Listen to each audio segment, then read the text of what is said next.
It's a problem that my father is useless. On days when sales drop, he is punished by not having meals. Yoshimai works my father from morning to night and even says that he will not have meals. My younger brother listens to this with a grin. Poor father. I will take care of him. I will do it if Tatada is gone. With Yoshimai's words in mind, my family and my father began living together. In fact, my father was a god of fortune. My name is Sato and Tomomi. I am a 33-year-old housewife with a daughter in kindergarten. My husband recently took over his father's store and runs a ramen shop. My husband has been watching his father work with sparkling eyes since he was a child. Don, who prepares from early in the morning and serves hot ramen while sweating. For the boy, he was a much more admired figure than a superhero or a soccer player.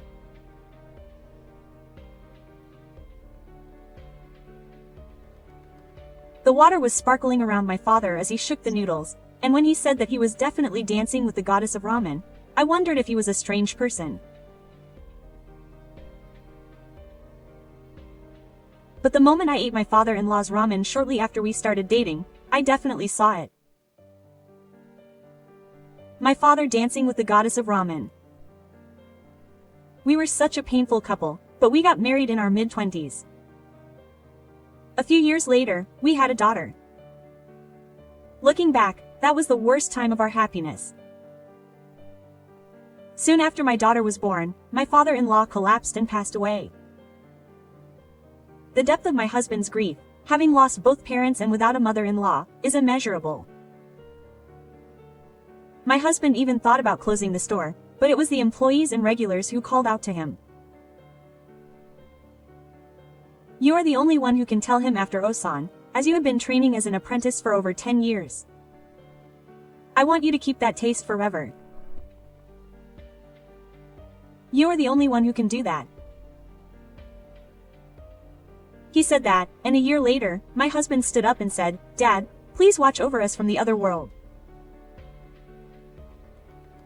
However, it wasn't smooth sailing from the beginning and I had a lot of trouble. Even if I could make the same taste, customers would compare it to Sendai. In other words, I can only say that my taste is inherited from Sendai if I surpass my father. Since I became my own table, the number of customers has not increased and my husband was worried every day. To make matters worse, my father-in-law and then my mother passed away. I don't want to leave my depressed father alone, but it's only an hour's drive away, so it's not easy to meet her. I was worried, and my younger brother offered to live with us. I'm happy, but to be honest, I feel complicated. My younger brother has always been careless.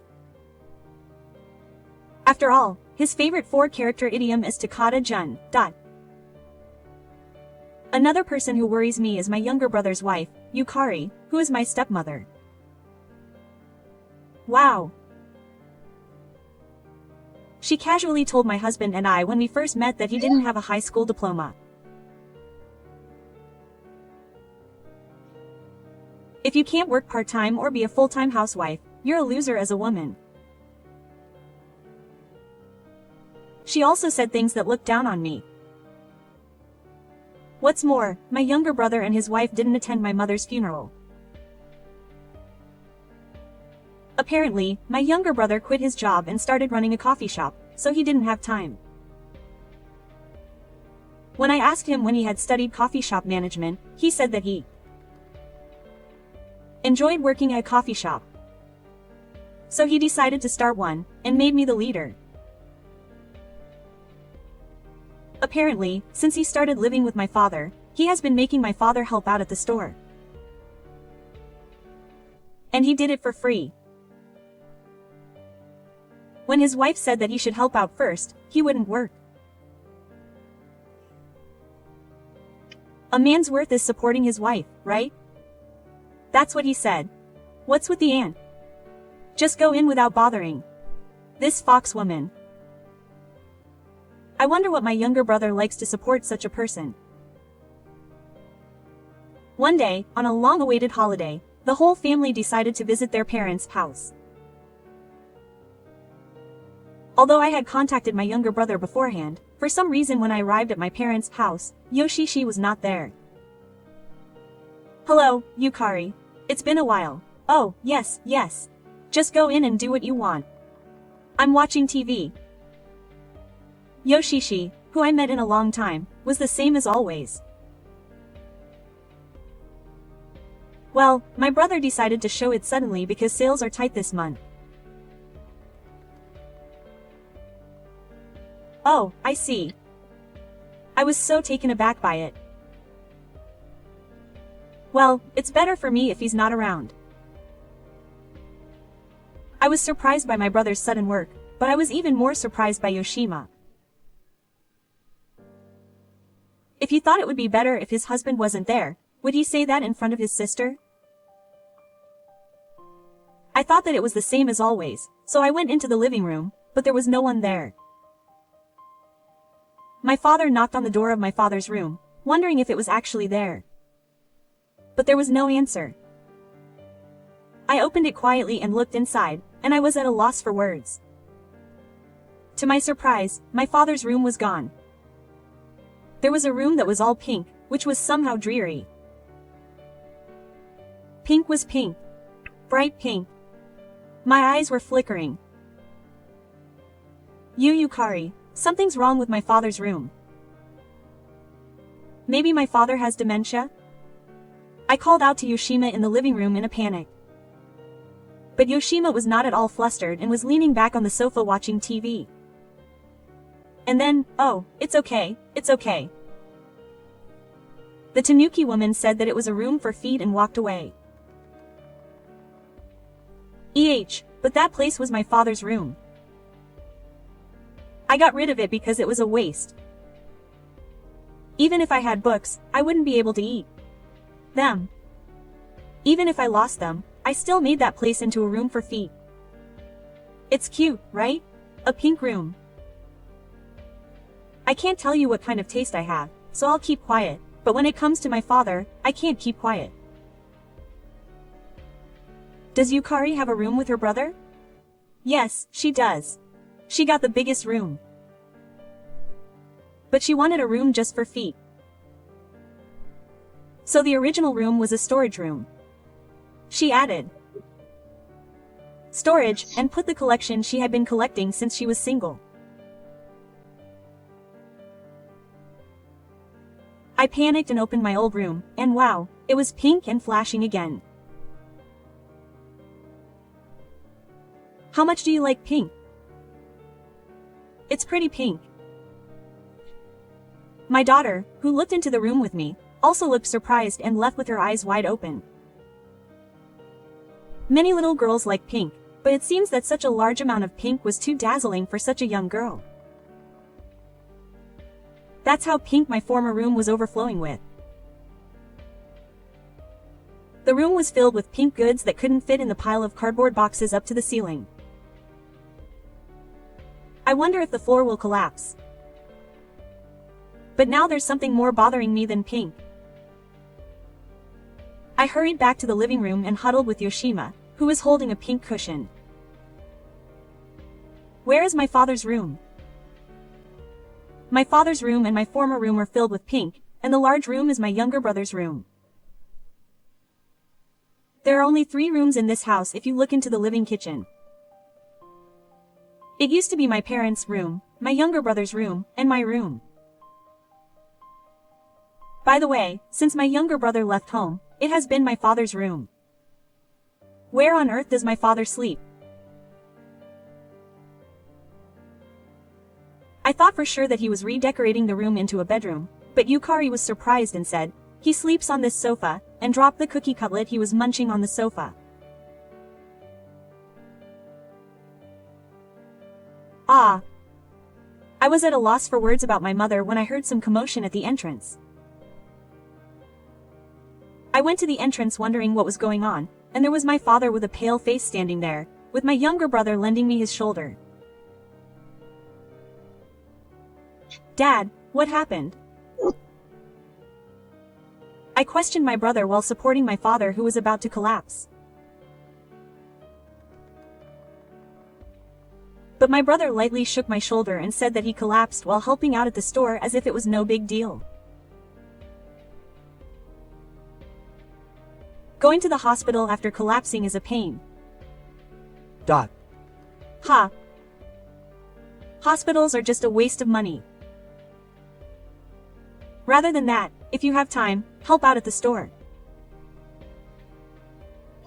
Who will help? You Satoru. First of all, let God work. I yelled at him without thinking and hurriedly took my father to the hospital. After returning home, I confronted my younger brother and his wife. They said it was overwork.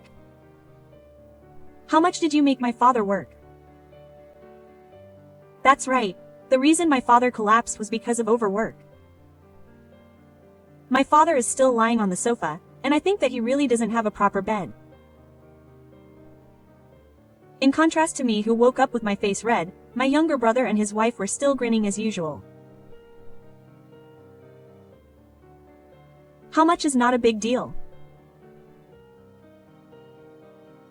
I had to prepare the food at 3 a.m. and when the store opened, I had to do dishes and cleaning in between serving customers. Oh, and then I had to close the store after 8 p.m. Are you a demon or a devil? Even in prison there are days off, and I can't calm down from the terrible treatment. But my brother doesn't seem to understand why I'm angry at him. He should at least do that much since we live together. It's embarrassing to nod at me when I'm at a loss for words. That's right, big sister. I'm worried about my father because he's useless. On days when sales drop, he goes without food as punishment. But it seems he still hasn't shown enough remorse. Oh, of course he's gone without today too. Ah. Wait a minute. What did you just say? Useless. No food as punishment? Ah, no way. I haven't seen my father in a long time, and he's worn out both physically and mentally. I was so angry at his treatment that I couldn't speak.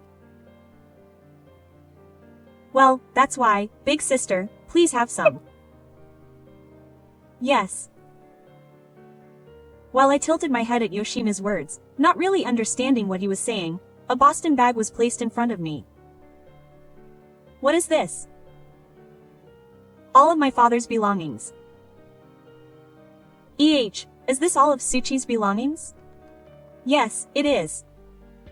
No, it can't be. My father has lived in this house all his life, and all his personal belongings are in one Boston bag. I couldn't believe it, so I looked at my younger brother, who grinned and nodded. Is this really all there is? That's why I'm asking you to leave, you useless person. I couldn't help but make a stupid voice at Yoshima's words. But my younger brother nodded. That's right. Living together any longer will be a nuisance. I'm useless, so please take me away, big sister. Right. I almost burst a blood vessel at my younger brother and his wife's silly attitude. At that moment, my daughter's cheerful voice echoed throughout the room. Grandpa is coming to our house? Yes. I never thought my daughter, who was being looked after by my husband, would be listening to what I was saying. Confused, I asked my daughter. I want to live with Grandpa. Yes. I want to live with my grandpa. I'm talking about my young daughter. I don't think she understands the deeper circumstances. But my daughter's words gave me the push I needed. I looked at my husband holding my daughter in his arms. He must have heard my eyes speak. My husband quietly nodded. Yes, that's fine, let's do that. Let's take in your father. Thank you. Our family is by no means wealthy. The ramen shop is not doing well, and I don't make much money from part-time work. It will definitely be difficult to make ends meet. But I can't do it. I can't leave my father alone any longer. Dad, I called out to my father as he lay there. Let's go home. Let's go home together. When I said that, my father opened his eyes slightly and said thank you in a trembling voice. I'll be happy that you're no longer of use. Yoshima continued to throw those words at me as we parted ways. Despite Yoshima's abusive words, our family took my father and went home. I can't help but feel regretful. I'm angry that my precious family home was taken away, but more than that, I feel ashamed of myself for trusting such a brother. I'm sorry, Dad. I didn't know my younger brother had become like that. Even though he was a careless guy at heart, he was still a man before. He had clashed with his parents in a rebellious phase, but I didn't think he was capable of treating him so badly. But my father shook his head with a weak smile. Don't worry about it. It's my fault for raising him that way. And I was the one who pushed myself too hard, if it would help my son. My father's kind feelings make me cry. I held back my tears. You don't have to work anymore. We don't have that much money, so we can't be extravagant. But please take a rest. I can't increase my part-time shifts with my daughter in kindergarten. But I'll increase them by the time she starts elementary school. If possible, I'll aim for full-time employment. There is so much I can do for my father and my family. I'll do my best. Thank you. My father smiled as he saw me clenching my fists. He was calm for a while after that. My father had become completely calm. Now he entertains my daughter, and she is very happy to be living with her beloved grandfather. Although life is difficult, she has no regrets about having my father. He tried to give me his pension to supplement their living expenses, but I refused. My father has almost no savings. Apparently, my younger brother and his wife had been squeezing him out of everything as living expenses.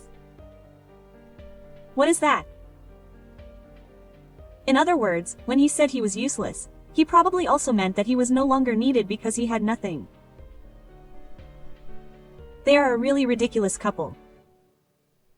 After that, the days continued to be peaceful, but gradually changes began to appear.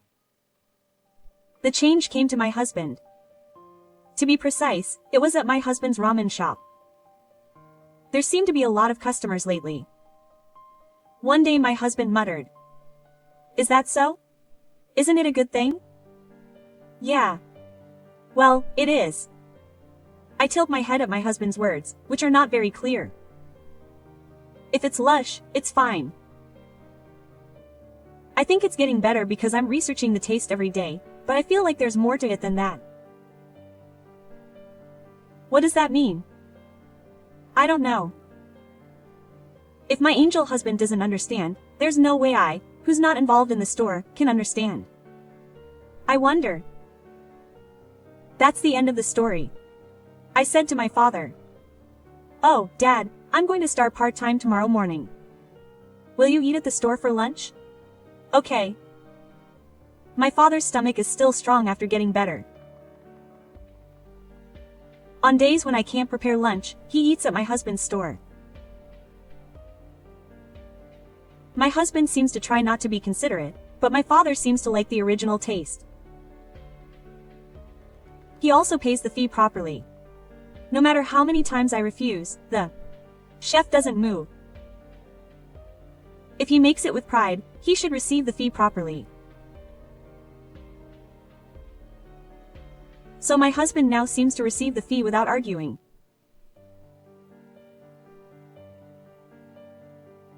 And the next day, when my husband came home after putting our daughter to bed, He shouted at the front door that he understood. What is the reason for the store's success?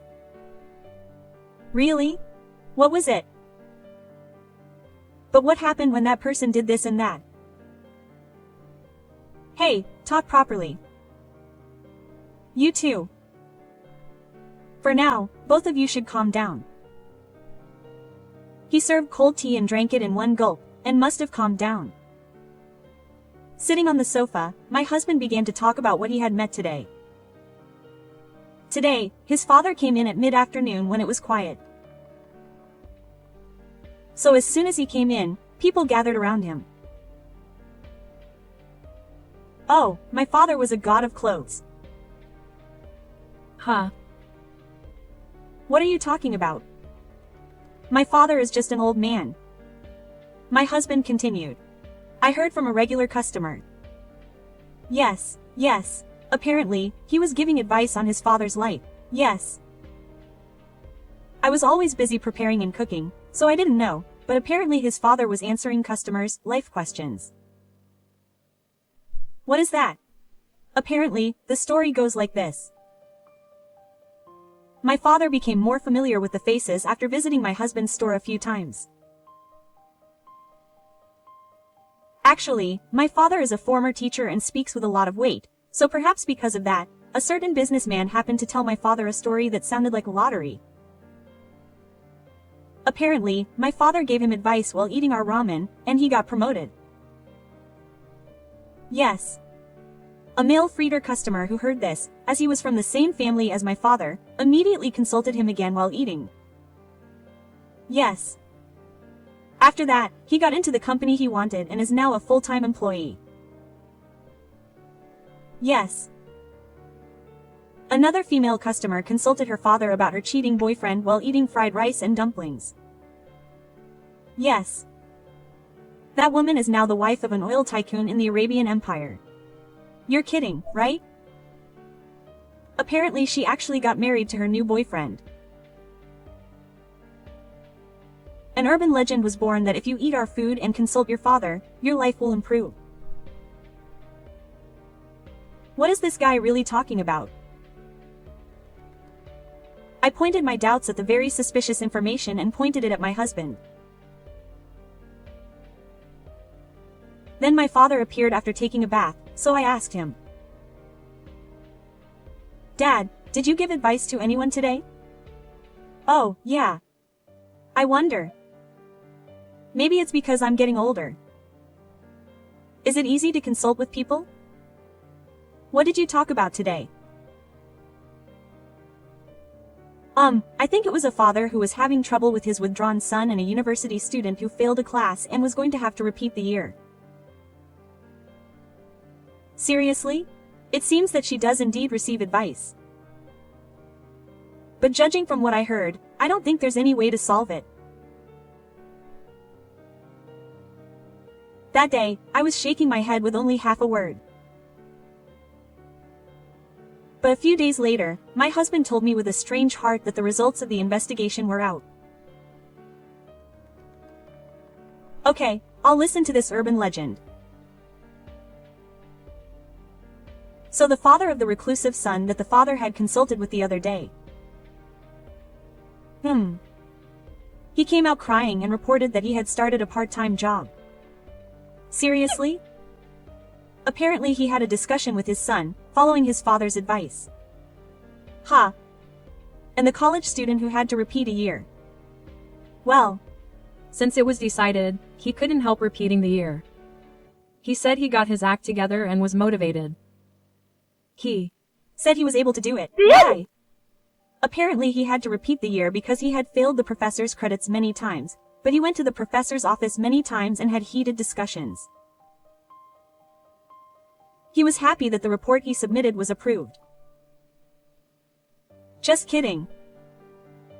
I don't know because I didn't go to college, let alone high school, but isn't that what college reports are like? Well, it's up to the professor whether they'll give the okay or not. That's how my father's reputation is so bad. By the way, there were some people who just came to consult without eating anything, which was disgusting. You must have a heart of steel to go to a restaurant without eating anything. My father doesn't give good advice to people like that. It seems that the result was even more disastrous. Well, so, you see. Yes, yes. Your father is amazing. No, it's not that. Oh, it's not because your food has become delicious. I'll say it. My husband will be seriously depressed if I tell him the truth. But, well, if it wasn't delicious, he wouldn't have had to just get by with the cheapest food or juice. Everyone is ordering the right food, so it must be delicious. To a certain extent. Whatever the reason, my husband's restaurant began to thrive. Of course, even on days and times when my father doesn't go, customers come in non-stop, so it must be delicious. I'm glad for you, husband. Just when it seemed like everything was going well, a storm came along that comes just when you've forgotten about it. Yes, it was my younger brother and his wife. It happened that I had a day off from my part-time job and went to my husband's store with my father. It was still before the turnaround time, but the doors suddenly opened and they came in shouting for my father to be returned. I looked and saw that it was my younger brother and his wife, who were very rude. My younger brother confronted me and said, "I saw it on the internet," with a very arrogant attitude. He said that the business is booming thanks to my father's life advice. Even when my father was helping out, the sales were terrible and it was on the verge of bankruptcy, so what's the big difference? You are pushing all the work onto my father. How can you give life advice in such a busy situation? My younger brother stammered, saying that he was tired and in a sore spot. Yoshima pushed his younger brother aside and came forward. "I'm not going to make you help me anymore. All you have to do is sit and give life advice. Look, Dad wants to live in his own home too. I came to pick you up, so let's go home early." What a selfish thing to say. I'm shocked that they turned their backs on me so easily after they kicked me out. There's no way they're going to hand my father over to you devilish couple. I was about to argue back, but it was my father who scolded me. My father put his hand in front of me to tell me to stop. He stood in front of my younger brother and his wife without saying a word, and then he quietly said to the two of them who were silent, "I understand what you're asking for. If you keep going like this, your store will go out of business. That's why I'll give you some life advice at my store. The main premise of the people who come to me for advice is that they want to eat at this store more than anything else.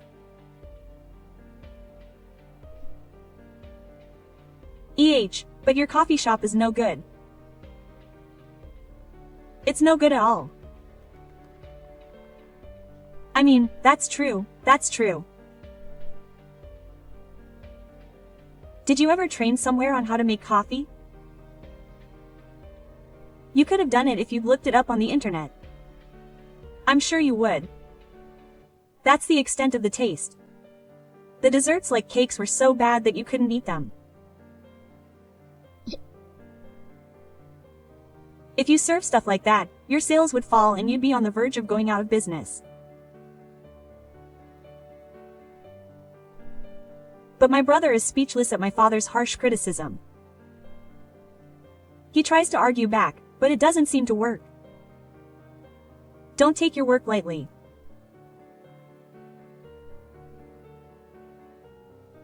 What kind of customers do you think will come if you do things like that? It's a conversation that only happens when people come to the store because they want to eat something delicious. Your store is so bad that no one comes. Oh, I guess it was dried fish. My brother is speechless. If no one comes, why would you ask for life advice? Go back and train from scratch. I have no way to lend you money, you surplus people. My father shouts at my brother and his wife, who can no longer say anything back, again, not to take your work lightly. After that, my brother and his wife succumbed to my father's momentum and left with a hand. In other words, what happens if they talk to my father without eating anything at my husband's store and leave? Yes, it's the kind of thing that makes things even worse when you consult without eating anything. It seems that my brother's store went out of business without a word. The debts he had incurred in turning things around had only grown and grown, and it was no longer possible for him to repay them. My father gave my younger brother an additional share of his family home as a severance payment, but even if they sold the old family home, it wasn't enough. It seems that the two of them are now living in a rundown apartment. It seems that not only my younger brother but also my mother-in-law was in debt. I'm sure that this debt-ridden couple must be living a hard life. Our family lives a perfect life. My husband's store is booming and he's busy, so I quit my part-time job and started helping him out. It's pretty hard, but I'm happy to be able to watch my husband work nearby. My father is still in good health and takes care of our daughter when my husband and I are busy, so it's a relief. I don't really give him life advice these days, but customers still come, so I'm very happy that my husband's hard work is recognized. Today, my husband is shaking the boiled noodles again. At that moment, the hot water sparkled and danced with the ramen goddess.「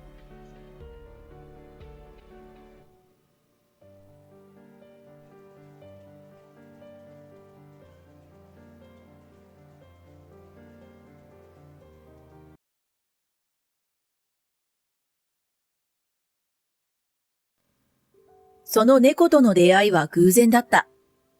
3年前の雨の夜、仕事帰りの私は家路を急いでいた。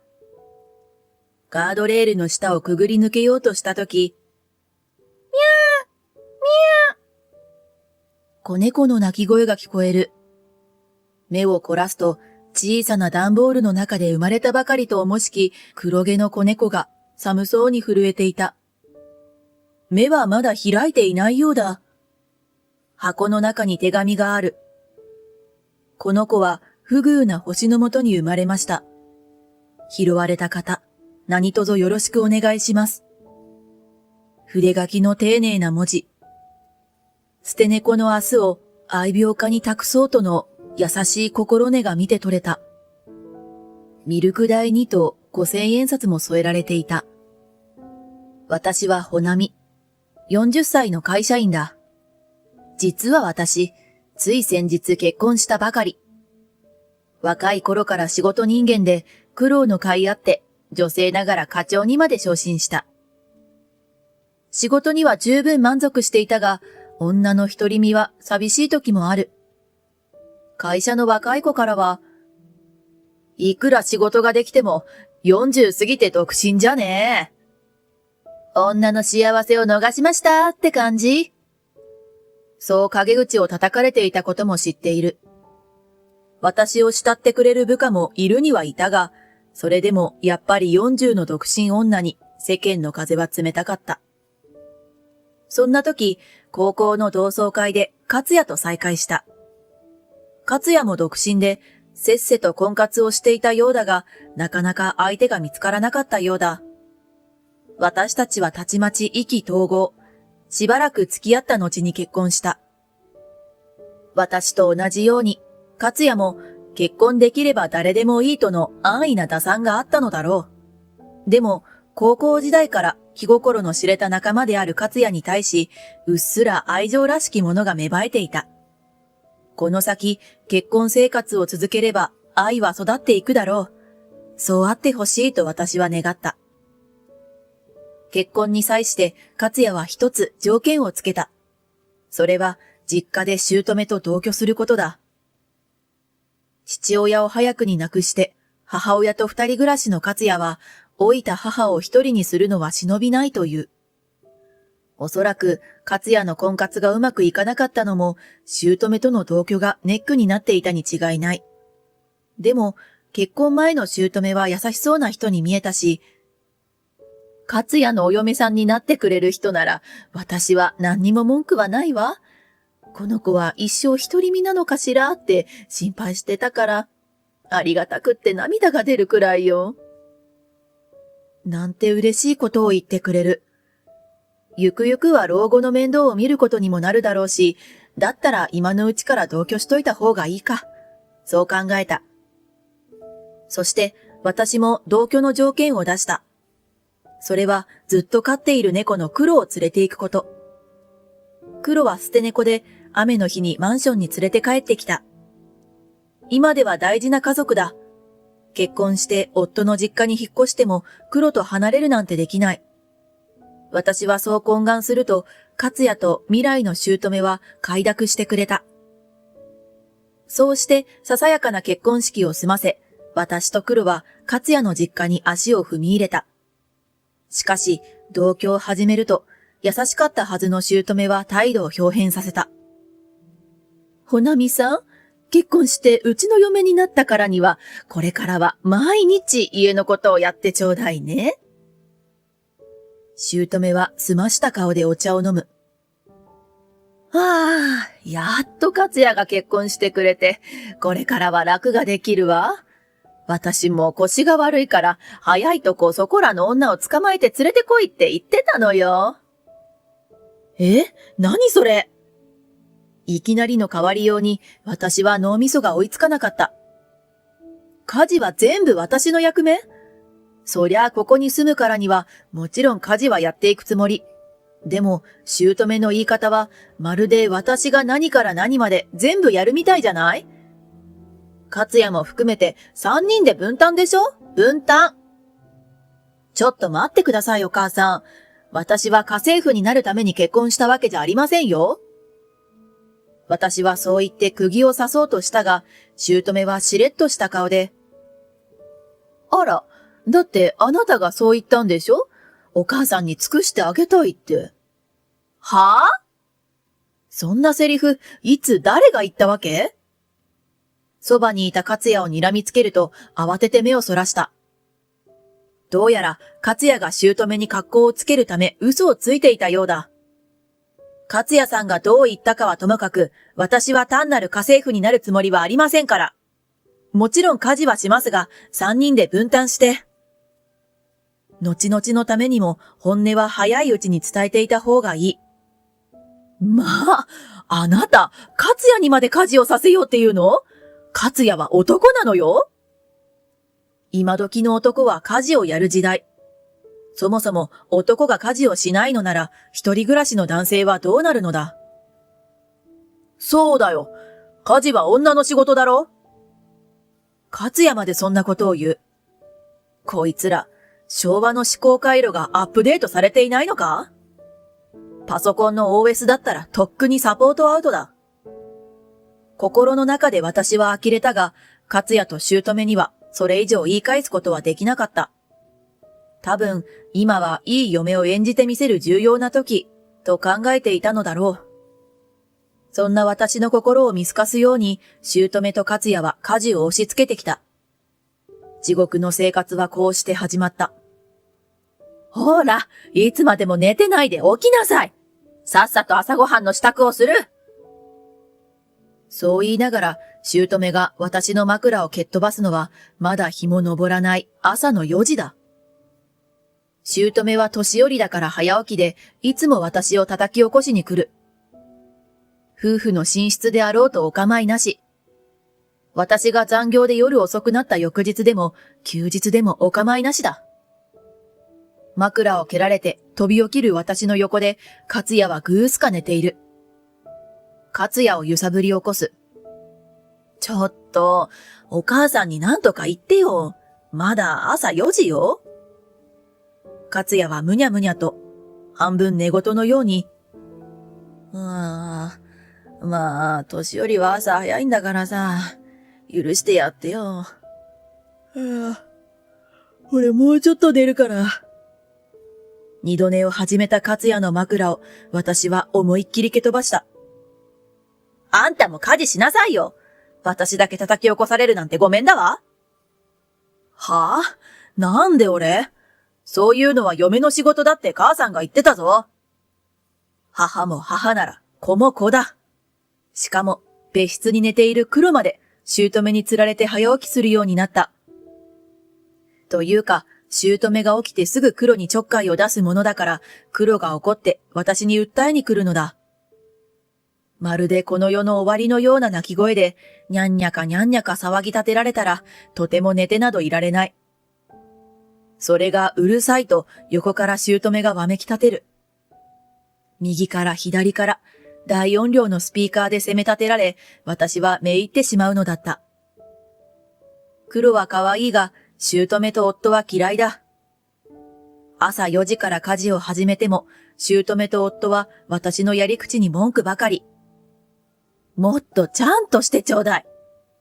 40歳まで生きてきたのに家事一つちゃんとできないの？無駄に年を取ってきたものね。嫁としての自覚を持ってもらわないと困るわ。私はただ結婚しただけだ。こき使われるために同居したんじゃない。こんなの私の描いていた結婚生活じゃない。こんなことになるのならすぐ離婚すべきだったのかもしれない。でも私は40歳。周囲の友人たちや同僚はずっと以前に結婚し、生き遅れと私は陰口を叩かれていた。いくら仕事ができても結婚してなければ負け犬扱いされる。ようやっと結婚したのにあっという間に離婚したら周囲に何と言われることか。ちっぽけなプライドだが、私はそのプライドをどうしても捨てられなかった。勝也はそんな私の性根を見抜いていたのだろう。家事が嫌なら出て行け。離婚してもいいんだぜ。でも困るのはお前だろ。嫌ならもっと母さんを敬うんだな。悔しいが、その時の私は従うしかなかった。でも、毎朝4時起きで夜遅くまで用を言いつけられる生活はたまったものではない。疲労が重なり、とうとう私は会社で倒れてしまった。目が覚めると病院だった。部下の美里が付き添ってくれていた。目が覚めましたか？よかった。いきなり倒れたから心配したんですよ。美里は昔から私を慕ってくれる、頼りになる部下だ。ありがとう。迷惑かけちゃってごめんね。夫に迎えに来てもらうから、もう大丈夫よ。私が微笑みかけると、美里は口ごもった。それが、病院に着いた後で課長のご自宅に電話したんですけど、ああ、わかったってだけ。あと、嫁が倒れたというのに、姑も夫も迎えに来ないらしい。美里の話にはまだ続きがあった。何か他にある？と聞くと。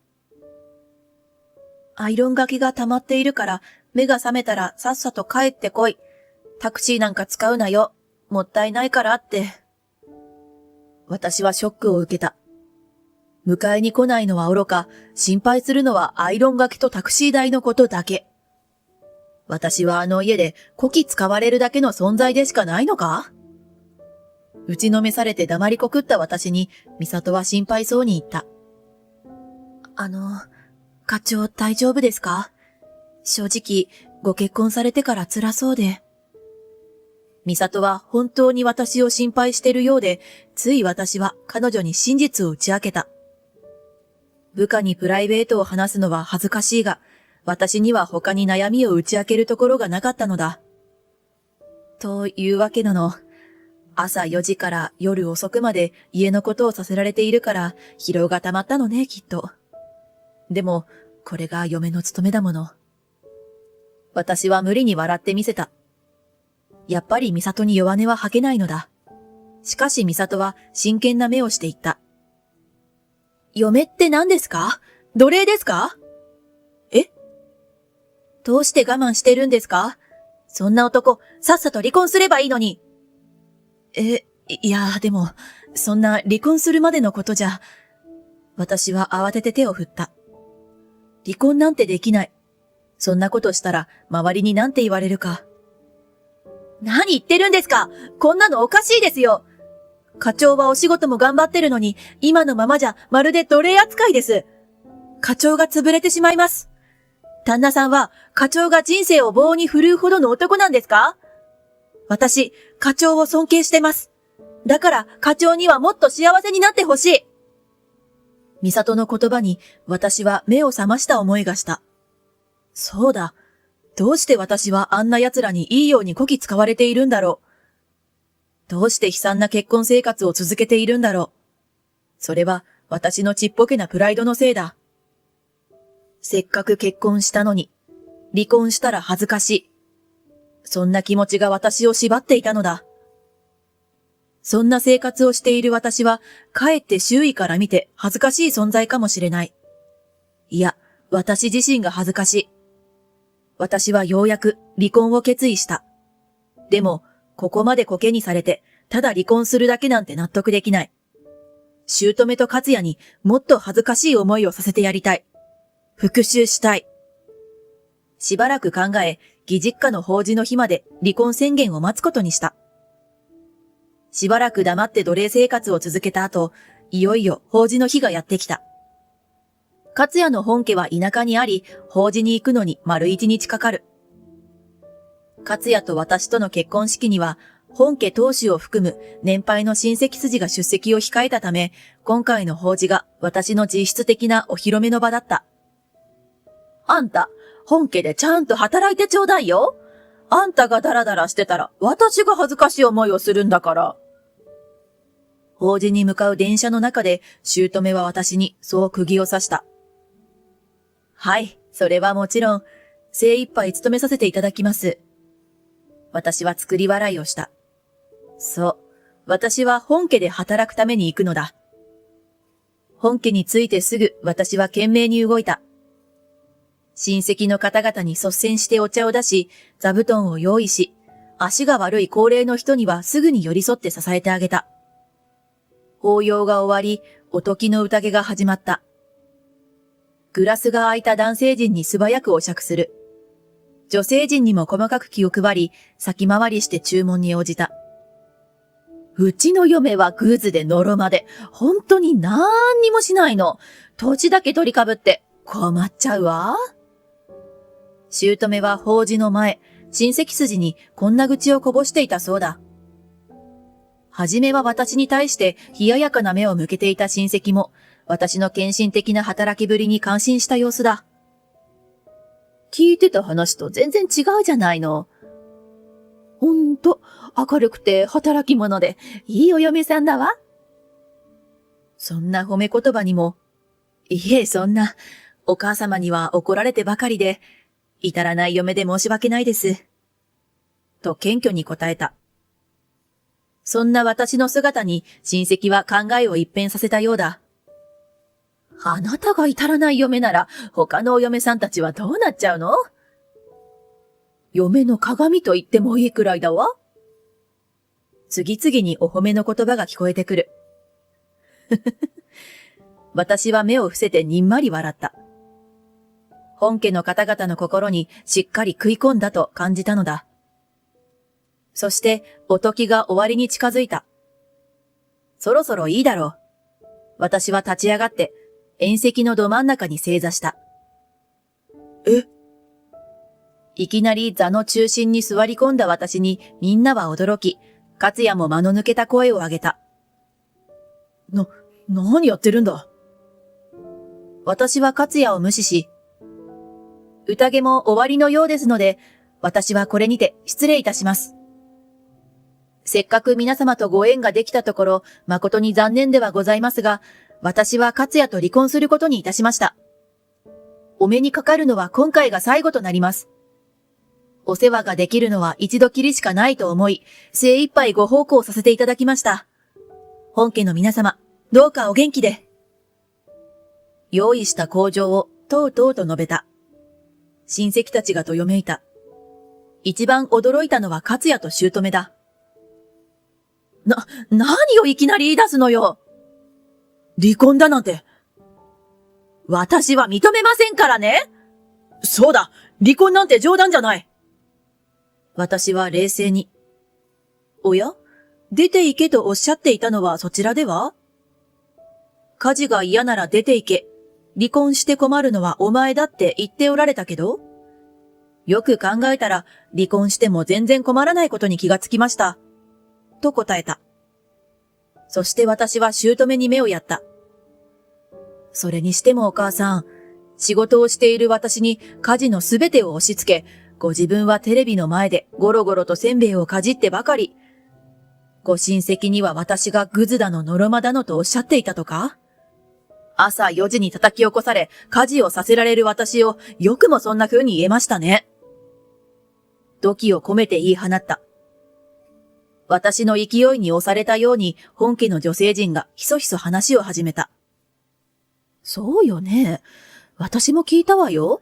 家のことなんて何もしない、ろくでもない嫁だって。だからどんな嫁が来るのかと思っていたら全然違うじゃない。法事の席での海外しい私の働きを親戚筋はよく見ていてくれた。私は続けた。せっかく結婚して家族になったのですから、精一杯嫁としての務めを果たそうとしてきました。でもお母さんも勝也さんもそれを認めず、ひどい濡れ衣を着せられて、もう我慢できません。私は出て行きます。ちょっと、ほなみさん、落ち着いて。姑はなだめるように話し、周囲の反応を気にしている。今更なんだ。私は落ち着いていますよ、十分に。本当のことが親戚にバレて焦っているのは、むしろお母さんの方じゃないですか？すると今度は、勝也がおろおろしながら言った。ほなみ、離婚なんて冗談だろ？俺はただお前にいい嫁になって欲しかっただけなんだよ。いい嫁？それって何？私は立ち上がって勝也を冷たく見下ろした。じゃあ、あなたはどんないい夫だったの？自分と母親の家事を全部押し付けて、生活費は私の給料と折半。いいとこ取りの生活があなたにとってのいい夫なのかしら？そんなの大間違いよ。そうよね。ほなみさんの言う通りだわ。親戚の聞こえよがしの内輪話に、姑と勝也は真っ赤な顔で黙り込んでしまった。すると、ずっと黙っていた本家の大舅が発言を求めてきた。ほなみさんすまなかった。わしの娘が大変な迷惑をかけたの。大舅は姑の父親だ。姑が67歳だから、もう90は過ぎているだろう。本家当主として、今も絶大な権力を持っているという。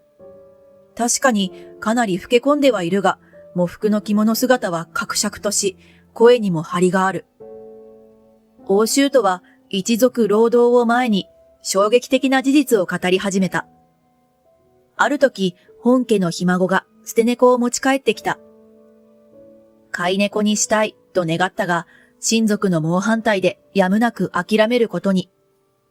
これを知った大舅はひ孫を不憫に思い、処理を引き受けたそうだ。ひ孫の目の届かない遠い場所に連れて行ってほしい、と本家の下男に依頼した。下男は指示通り段ボールに入れた子猫をガードレールの下に置き、心優しき飼い主に拾われるのを待った。そこに現れたのがほなみだった。下男は飼い主の住む場所を確かめ、大舅に報告した。段ボールに添えられた手紙とお金は大舅の手によるものだった。私は驚くしかなかった。大舅は子猫の行く末を案じ、下男にほなみのマンションの様子を時々確認するよう命じていたという。そしてその飼い主がなんと我が一族の嫁になることを知った。心優しきあの女性が。大舅は世の不思議に胸を熱くしたのだった。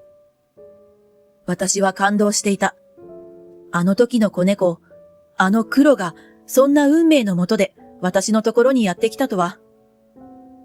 あの手紙が目の前にいる大舅の筆によるものなんて。財布の中にいつも忍ばせているその手紙をそっと取り出した。欧州都の文字が涙で歪んで見えた。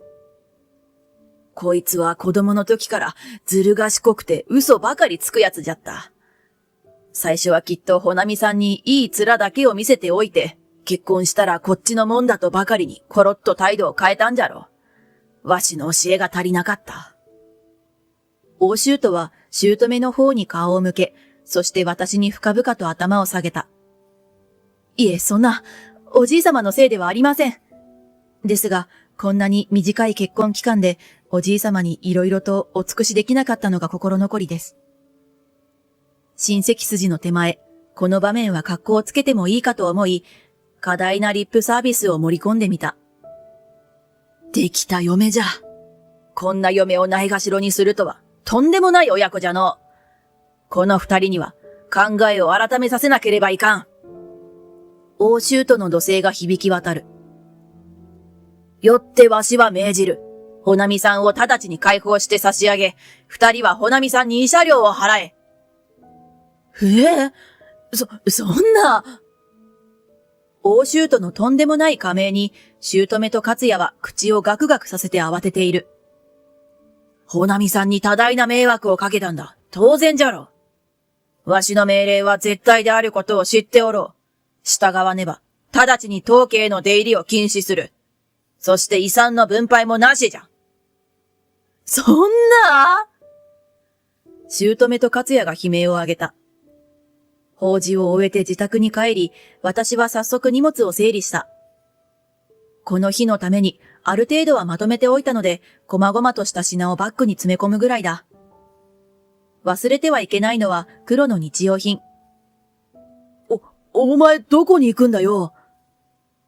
手早く荷物をまとめる私に勝也がおろおろと聞いた。黒と住めるマンションを契約したの。ひとまずそこから新たな人生を始めるつもり。慰謝料の件は後からでいいわ。勝也は口をもぐもぐさせている。言っとくけど、しらばっくれても無駄よ。おじいさまや私に同情してくれた本家の皆さんとは今後も連絡が取れるよう手はずを整えているから。何かあったらすぐにおじいさまに連絡が行くわよ。そばで聞いていた姑は何も言い返せないのが腹立たしいのか、むきーっと猿のように頭をかきむしり、そして叫んだ。もう、出て行くなら出て行きなさいよ。そして私のバッグを玄関に放り投げた。はじめっから嫌だったのよ。薄気味悪いこんな黒猫。こうしてやる。私がまとめていた黒の愛用品にも手を伸ばそうとした姑。やめてください。私の叫び声より早く動いたのが黒だ。黒はシャーッと怒りの鳴き声を発し、姑の背中に飛び乗ったかと思うと、爪を立ててバリバリとかきむしり始めた。カシミヤが、シルクのスカーフが。法事のために見栄を張って高い服を着込んでいた姑は、衣服をズタズタにされて悲鳴を上げている。黒は勝也に向かっても、ふーっと逆毛を立てた。勝也は壁際にへたり込んで涙目になった。猫一匹に怯えるとは、なんてへたれだろう。もういいわ、黒。私が声をかけると、黒は私の膝に飛び乗ってきた。私の代わりに復讐してくれたのね。ありがとう。私は黒を撫でた。黒はゴロゴロと喉を鳴らしながら甘えてみせた。私と勝也は離婚した。欧州都の命で私には多額の慰謝料が振り込まれた。その支払いのため、勝也と姑は自宅を売る羽目になったらしい。母と息子、狭いアパートで肩を寄せ合って暮らしている。高校の同級生には事の顛末を詳しく報告しておいたので、勝也の評判はガタ落ち。もう二度と同窓会には顔を出せないだろう。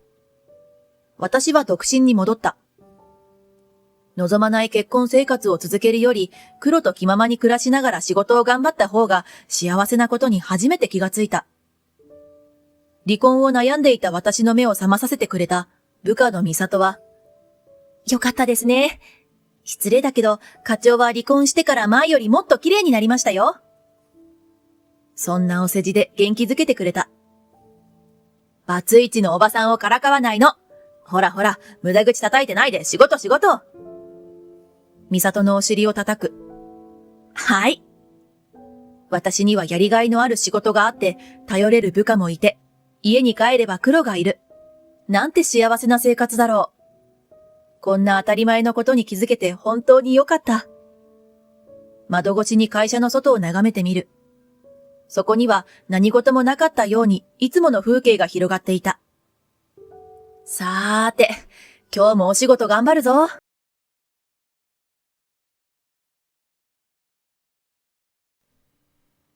From Anaka's perspective, since you are a member of the Sakura family, you must follow the rules of the Tomo family. My mother-in-law suddenly told me that. Ah, huh. I was confused, but I replied. I am Misako. I am 28 years old. I used to work as a liquor buyer at a department store. When I was 27, I met my current husband, Shingo, who was in charge of the sake department, and we started dating and got married. I was moved by my husband's passion for sake brewing. I was also excited about the idea of living in a sake brewing household. My husband also told me that I could learn a lot from him, such as the tips for testing and sales. That's exactly how I loved him. Before we got married, my husband told me that I would be living with my mother for work. As a buyer, I was aware that I was very sociable, so I thought I could get along with anyone, so I agreed. Looking back, I can only say that I misjudged that, but I must not eat it. My mother-in-law warned me that. Apparently, if money is given for natto, the sake will die. I understood that. But what was strange was what happened after that. Don't walk in front of your husband. Walk 3 steps behind him. Don't walk in front of your mother either. Walk 5 steps behind her. Huh? I had my doubts about this. After all, it's only natural for the head of the brave and upright capital of sake. I've done the same thing. My mother-in-law said with a flowery smile. Now, don't stand in the same line. Walk behind her. My mother-in-law pointed behind her with her chin. Winter is the busiest time of year in the capital. That's because sake brewing is mainly done in the winter. During that time, husbands quietly stop and don't come home. But then she said something even stranger. When the husband is away from home, the wife eats the most meager food. Then a bowl of rice porridge was placed in front of me.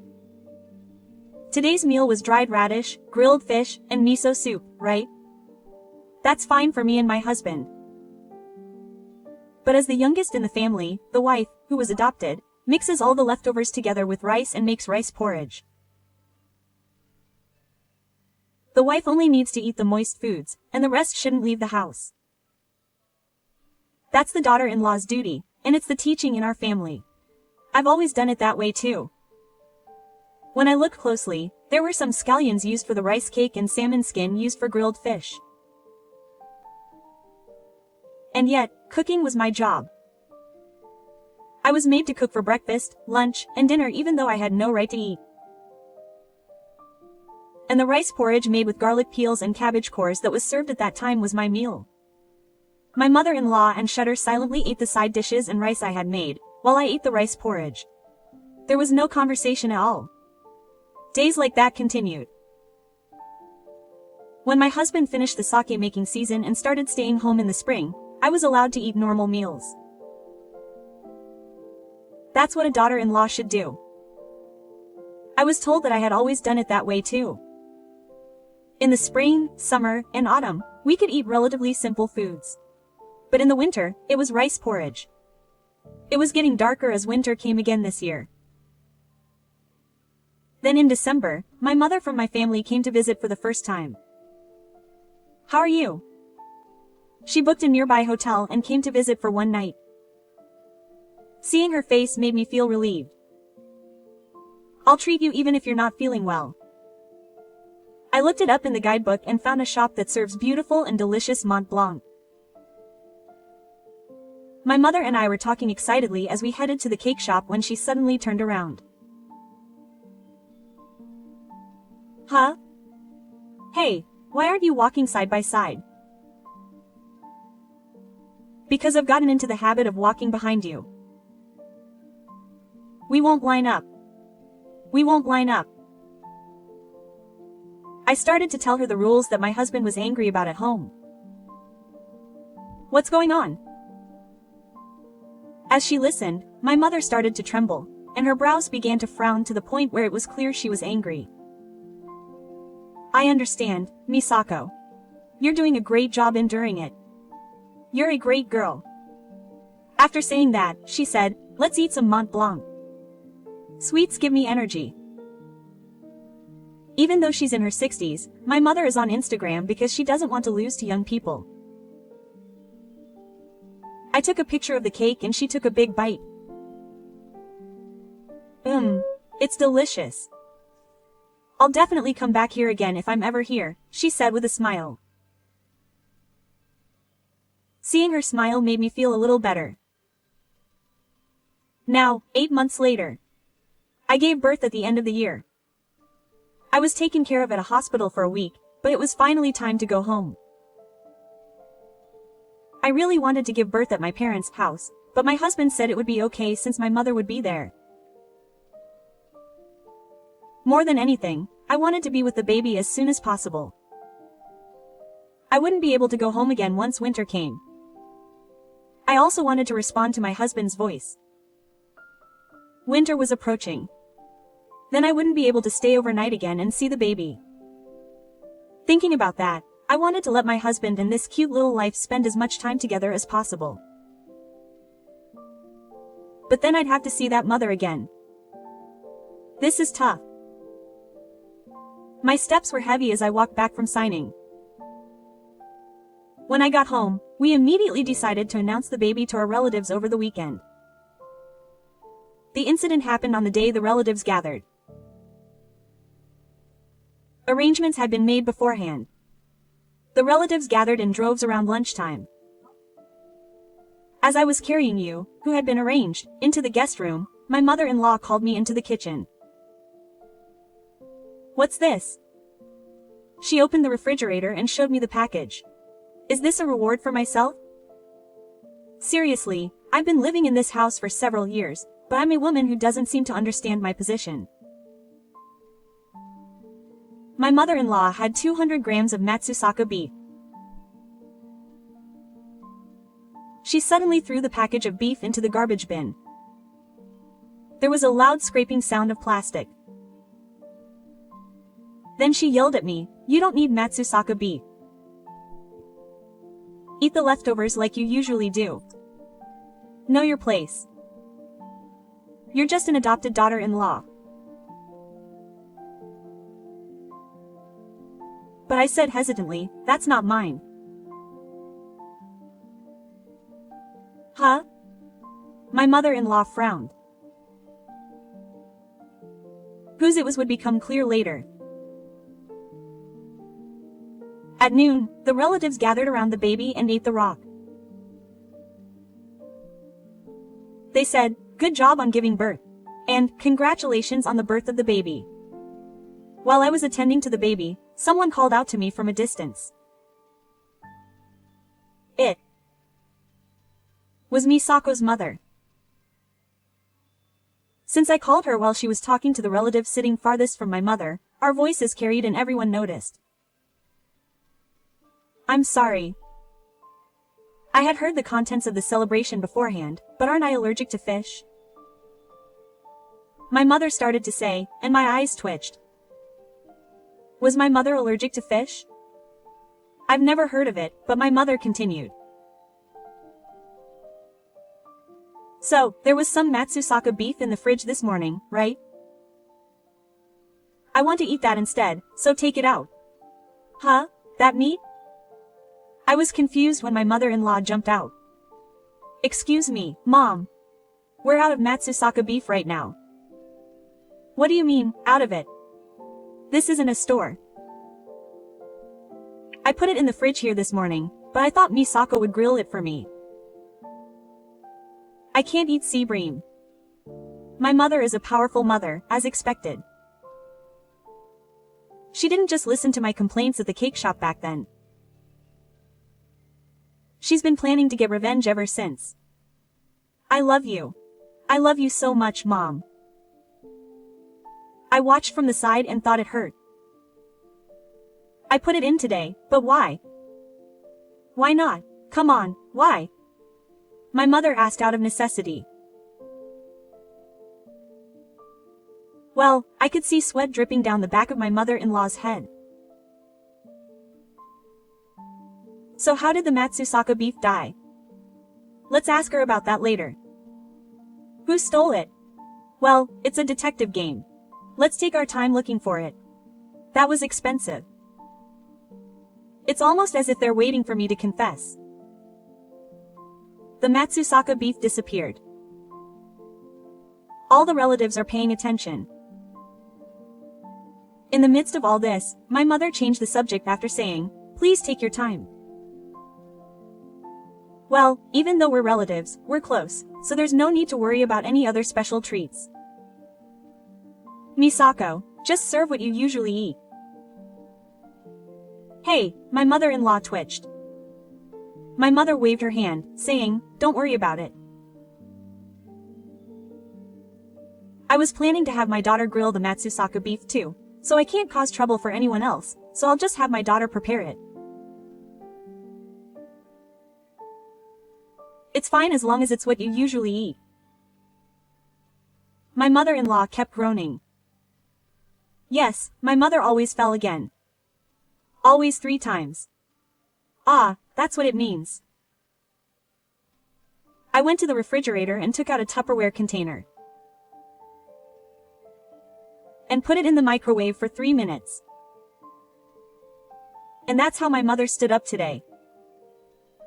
I, the person in the tower, have to do my best. I made up my mind while watching the Tupperware container spinning around in the microwave. It was what I usually eat. I handed the Tupperware container to my mother. Oh, my, all the relatives peered at it and let out a murmur that was almost like a scream. How horrible. Is this food? Someone said it was cat food.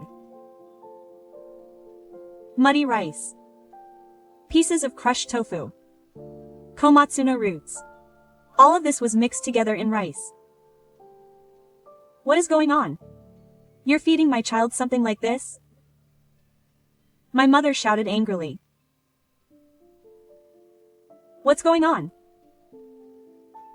Over hers came my husband's voice, shaking with even more anger. I mustered up my courage and answered. My mother told me to eat this during the winter, to eat leftovers. This is the way the Sakura family has always ate it. And when I was around, we ate it normally. It's not right to eat it when my husband is around, but eat leftover rice porridge when he's not.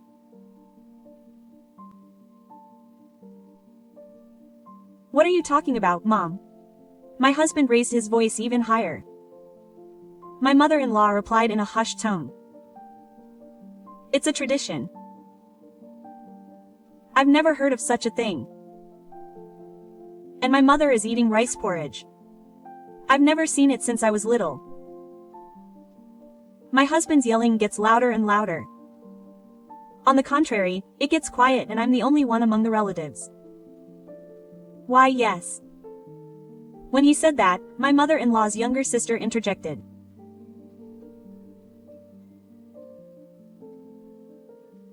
When my husband was away in the winter, my older sister would call us and order ice shrimp for us, saying that he wouldn't be home.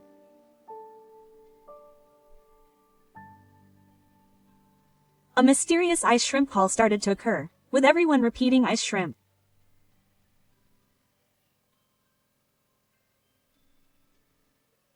My mother said mockingly, "What kind of new lifestyle is this, eating ice shrimp yourself and making your daughter eat such garbage food?" At this, my mother was at a loss for words. Meanwhile, my husband's attitude changed a little. No, wait a minute. What did Dad do while I was away? Didn't you try to stop him? He was eating something like this.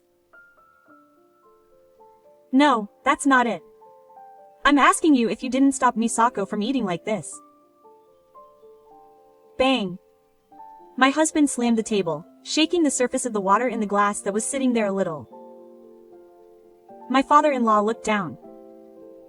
Then he weakly spilled some. He was scared. If I had scolded Misako, I would have had to unplug the TV.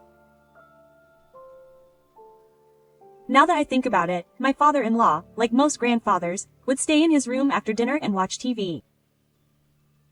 But he was scared of not being able to watch TV anymore. I could have brought him something like that anytime. I called out to him. And about the meat, I thought I'd expose everything since it had come to this, so I dragged the garbage box into the living room.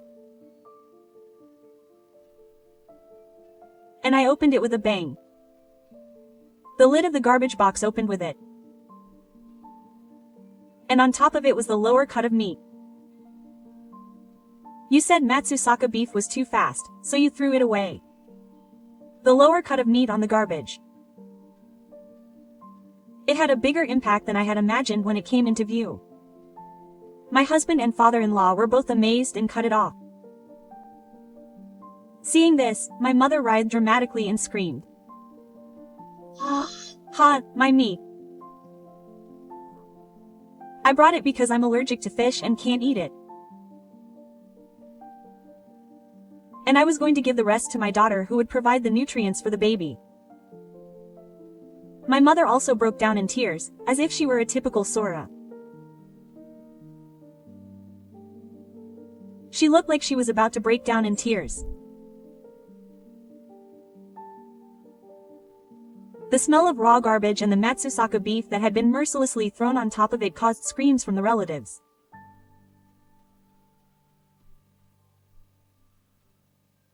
Then, doesn't it sound like I'm bullying my daughter-in-law? My mother-in-law shouted and walked in front of the relatives. At that moment, I spoke up. Mom, you're more than 5 steps ahead of Dad. My mother immediately interjected. Huh? What's that? I answered.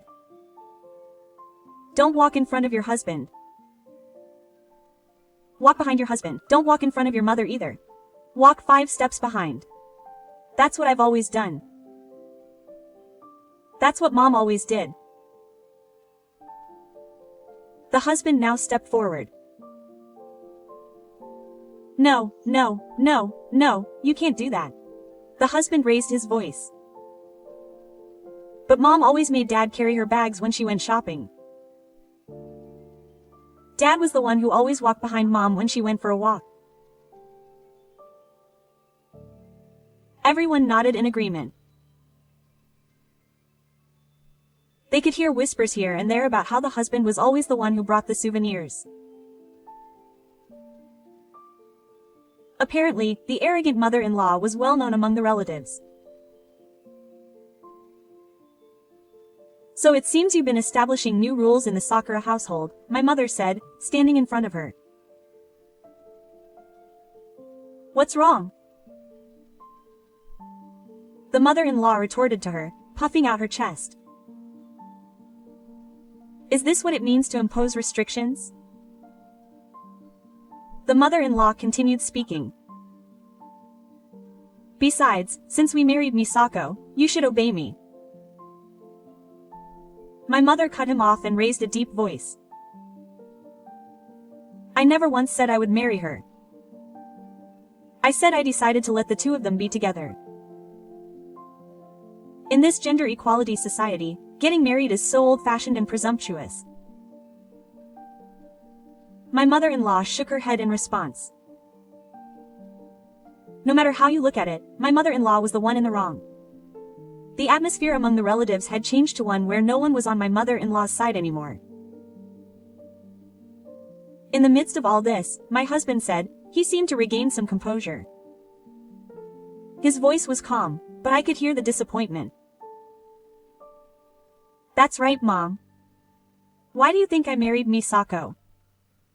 Misako is a buyer and has a solid background. She comes up with sales pitches and catchphrases for me to use when I'm closing, and she also tests things. The world is no longer an age where you can rely on tradition to make a living. You don't understand that, and you only feed Misako rice porridge, which dulls her spirit. It's my mother who doesn't fit in with the Miyako family. More than anything. And my husband stepped in between my mother and my mother-in-law. To be precise, you could say he stood in front of my mother-in-law and even my mother. I can't forgive her for doing such things behind my back. I won't forgive you for bullying my wife, and if you're secretly trying to make things worse, that's sabotaging my business. And finally, my husband went to my mother and me and said, I'm sorry. Next time, I'll buy you and your mother some Matsusaka beef chabrian. I want you to eat it to your heart's content, and I'd like you to do a sake test as well. My mother won't like anything better than the meat she bought today, he said with a laugh. In the end, my mother-in-law was kicked out of the house. To be precise, my husband severed ties with her. I got Netflix for my father-in-law, and he was happy too. He suddenly got hooked on a drama that was perfect for him, and he even started learning Korean. I wonder what triggered people to find their breath. I took pictures of the winter in the capital, set up a website, and started a blog. Perhaps my daily efforts were evident, because I also wrote the product descriptions. In addition to the existing storefront sales, sales through online shopping have also increased, and the business has expanded smoothly. Today, my husband invited my mother and me to the hotel restaurant to express his gratitude once again. At the meeting place, I opened my smartphone, looked at the screen, and talked to my husband. Hey, my mother said she wanted to eat Thai carpaccio and iced shrimp because she wanted to post it on Instagram, and my husband burst out laughing. Wasn't your mother allergic to fish? And iced shrimp? It was so funny that it made my stomach hurt. I burst out laughing at the meeting place too. Mom, where did your fish allergy go?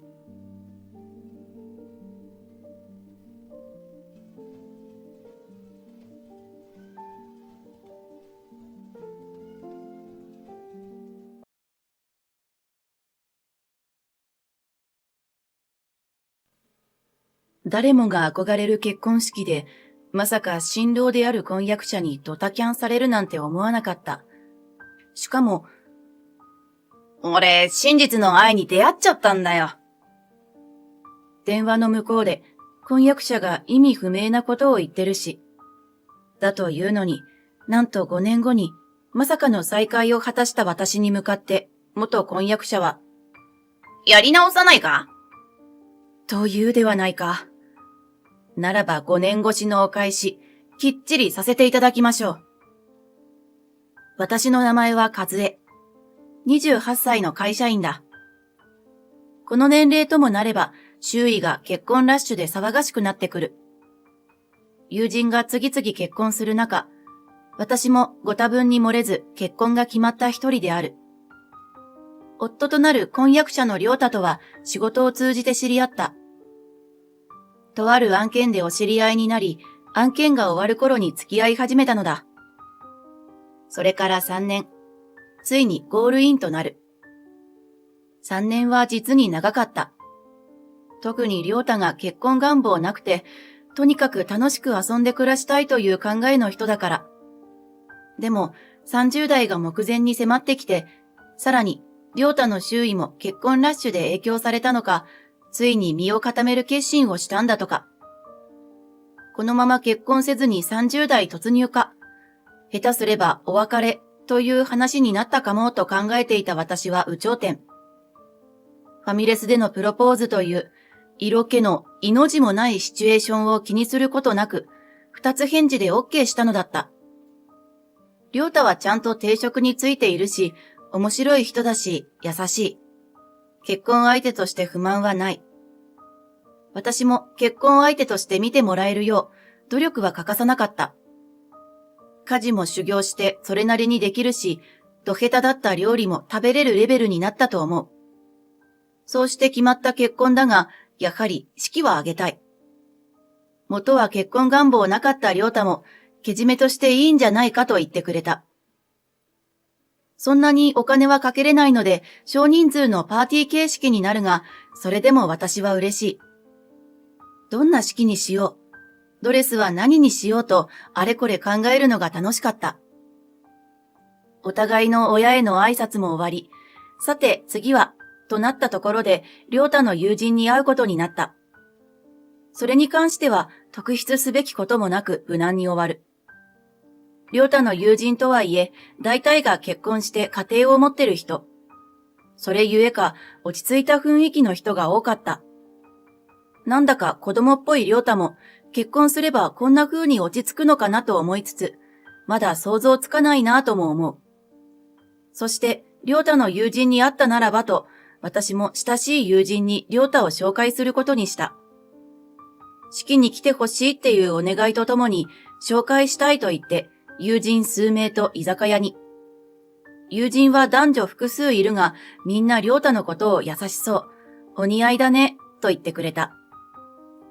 気さくな雰囲気に最初は緊張していた亮太もすぐに打ち解ける。お酒を飲みながらワイワイしていたら、ふと催した。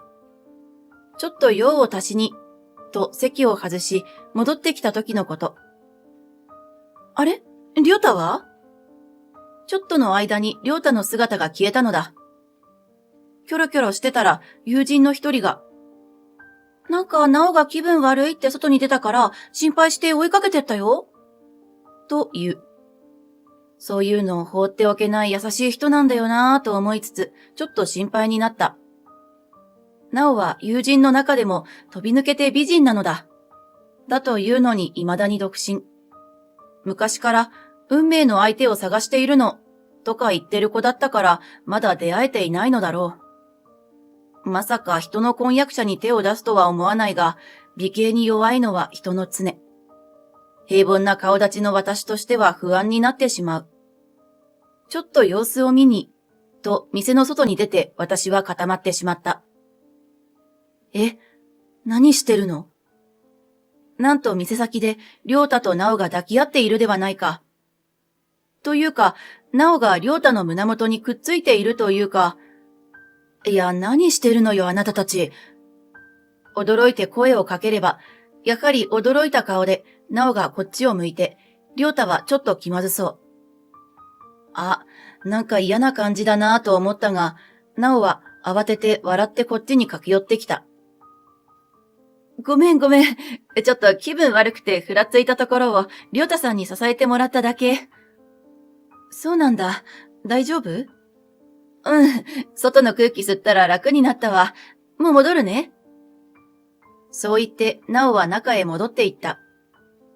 振り返れば亮太も肩をすくめて無言で入っていった。なんか、嫌な感じ。その予感が当たったのか、徐々に亮太の態度が変わっていった。着々と式の準備が進む中で、亮太が明らかに上の空なのだ。ねえ、ドレスはこれでいいと思う？いいんじゃないの？引き出物はこれとかどう？いいんじゃないの？招待客は、いいんじゃないの？明日は土砂降りだって。いいんじゃないの？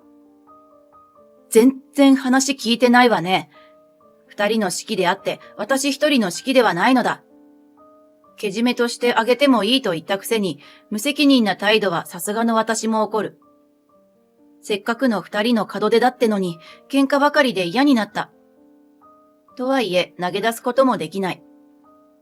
忙しい仕事の合間を縫って会場へと足を運び、プランナーさんと話し合いをしてるっていうのにさ、こんないい加減な人だとは思わなかった。そんなある日、相変わらず上の空な亮太に辟易していたら、お腹が痛いと席を外した亮太の携帯が震えた。テーブルに置きっぱなしにされているそれになんとなく目を向けて、私はぎょっとなった。メッセージが届いているのだが、その送信者がナオとなっているのだ。ナオ？夫の知り合いにナオという名前の人は確かいなかった。少なくとも紹介された夫の友人の中にはいなかった。会社の人や取引先の人でこんな風に親しげな名前を登録するだろうか。まさか私の友人のナオ。それこそまさかね、と思った直後、またメッセージが届いた。そこには、今夜はどこでデート？とあるではないか。さらに、早く会いたい、大好きだよ、とまであるし。これはあれか。いわゆる浮気ってやつか。何もマリッジブルーになるのは女性だけではない。男性だってなるだろう。そうだ。これはマリッジブルーが原因なんだ。ってそんな理由でも許せるか。とはいえ、人前で問い詰めることもできないので、会場での話し合いが終わるのを待った。結局最後まで上の空だった亮太に、帰り際メッセージが見えたことを告げた。あれ何？まさか浮気？すると亮太は驚いた顔で違うと言ってきた。ほら、和江の友達のナオさん。彼女が彼氏と喧嘩して男心を知りたいから相談に乗ってほしいって言ってきてさ。相談に乗ってるうちに人として好きだと言われるようになったんだよ。なんとも怪しい言い訳をしてくる。だとしても私に隠れてコソコソするなんて、なんだか納得できないものの、嫌ならもう連絡しないから、と言ってくれたので信じることにした。それからは亮太も真剣に式のことを考えるようになってくれて、順調に準備は進んだ。だが、式の日が近づくにつれ、亮太の態度はまた冷たくなっていった。なあ、やっぱり式やめないか？は？何言い出すのよ、いきなり。今更キャンセルできるわけないでしょ？でもなあ、お金がもったいない気がするんだよな。亮太もけじめだからって言ってたじゃないの。どうして急に？いや、突然の発言に驚き、理由を聞いても濁してくる。その態度にイライラが募る。本当にこんなんで大丈夫なのだろうか。既婚者の友人に相談するも、やっぱりマリッジブルーなんじゃない？と言われる。これまで自由にやってきた男性ほどそうなるもんよ。結婚しちゃえば開き直るでしょ。と、これまた経験者の話。そういうもんかなぁと不安になっていたら、目の前で見かけた光景に目が点になった。あれって、亮太とナオ？明日はいよいよ結婚式、という日。仕事が長引いて遅くなった日に、どこかで夕飯を買って帰ろうとスーパーに足を向けた時だった。スーパーの出入り口から出てくるカップルは、まさに亮太とナオ。二人は買い物袋を手に、親しげにくっついて出てきて、私に気づかず車に乗って去って行ってしまった。あっという間の出来事すぎて、私は棒立ちで何もできず。どういうこと？と目が点になるだけだった。帰宅してから亮太に電話するも出ないし、話があるとメッセージを送っても既読する。ねえ、明日私たち結婚するんだよね。いよいよ不安はマックスに。そのまま結婚式当日を迎えるのであった。心配でなかなか寝つけなくて寝不足という最悪の状況である。昨日の亮太と直のことが気がかりなまま、私は会場に到着した。ところが会場のスタッフからまだ亮太が来てないと告げられて驚いた。そりゃ新婦の私の方が準備に時間がかかるとはいえ、新郎だって早めに来る予定だ。もうすぐ招待客の受付が始まる時間だっていうのに、どうしたの？焦っていると受付をしてくれる友人たちがやってきた。おめでとうと口々に言ってくれるも、私は素直に喜べない。浮かない顔をする私に友人がどうしたの？と心配してくれる。私が亮太がまだ来ていないことを告げると驚く友人。そういえば、ナオもまだなんだよね。それで思い出したというように友人の一人が言う。なおも？そうそう。今日の受付、私ら3人になおを加えた4人でやるって話だったでしょ？遅れるって連絡もないなぁと思ってたのよね。それを聞いて、私は昨日2人が一緒にいるのを見かけたと話した。驚いた様子で友人が慌ててなおに電話をかける。私も不安になってりょうたにかけるも、コール音すら鳴らずに、電源が入ってないとアナウンスが流れた。なんで？泣きそうになる私を友人が慌てて、きっと寝坊してるだけだって、と慰めてくれるが、寝坊でも十分悪いわ、と思う。とにかく準備しよう、ね。友人が涙を浮かべる私の手を引いて、準備室へと連れて行ってくれた。そこに来ていた両親が私の様子に驚く。まだりょうたが来ていないと話せば、りょうたのご両親がやってきて、何をやっているんだ、あのぐそくは。と慌てて電話をかけるも、やっぱり私と同じ。招待客は続々とやってきているようで、とにかく私は準備を進めることにした。準備をしながらハラハラして待つも、やっぱりりょうたは来ない。予定の時間まであと5分となった時に、俺迎えに行ってきます。と、りょうたの友人が言ってくれた。会場のスタッフさんも、開始まで立食パーティーを先にしていただきますね、と気を使ってくださった。ところがである。その時、握りしめていた私の携帯が鳴ったのだ。見れば、電源入ってなかったはずのりょうたからだ。もしもしりょうた？あなた今何してるの？電話に出て開口一番、私は大声で怒鳴った。だが、悪い。と、全く悪びれる様子のない声が返ってくるではないか。何が悪いよ。私の横では顔を真っ赤にしたりょうたのお父さんが、わしに代わってくれ、とジェスチャーするのでスピーカーにした。りょうた、お前何をしているんだ？もう開始時間だぞ。親父？遠いところわざわざ来てもらって悪いんだけどさ、俺今日の式やめるわ。いいから早く来い。怒り狂ったお父さんが怒鳴るも、最後には目が点。聞いていた私もお母さんも私の両親も目が点。ついでに一緒にいたスタッフさんも友人数名もみんな目が点である。やめるってどういうこと？声が震えながらもどうにか私は聞く。大してあっけらかんと明るい声でりょうたは、俺見つけちゃったんだよね。と言うのだ。見つけたって何を？真実の愛。は？何を言い出してるんだこの人は。今日私と愛を誓うはずでしょ？りょうた、あなた何を言ってるの？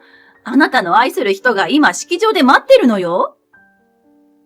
お母さんが慌てて言うが、りょうたは電話の向こうで笑っている。ヘラヘラ顔が見えるようだ。俺さ、真実の愛に出会っちゃったんだよ。え？というわけで、俺の真の愛する人がこちらです。どうも、なおでーす。なお？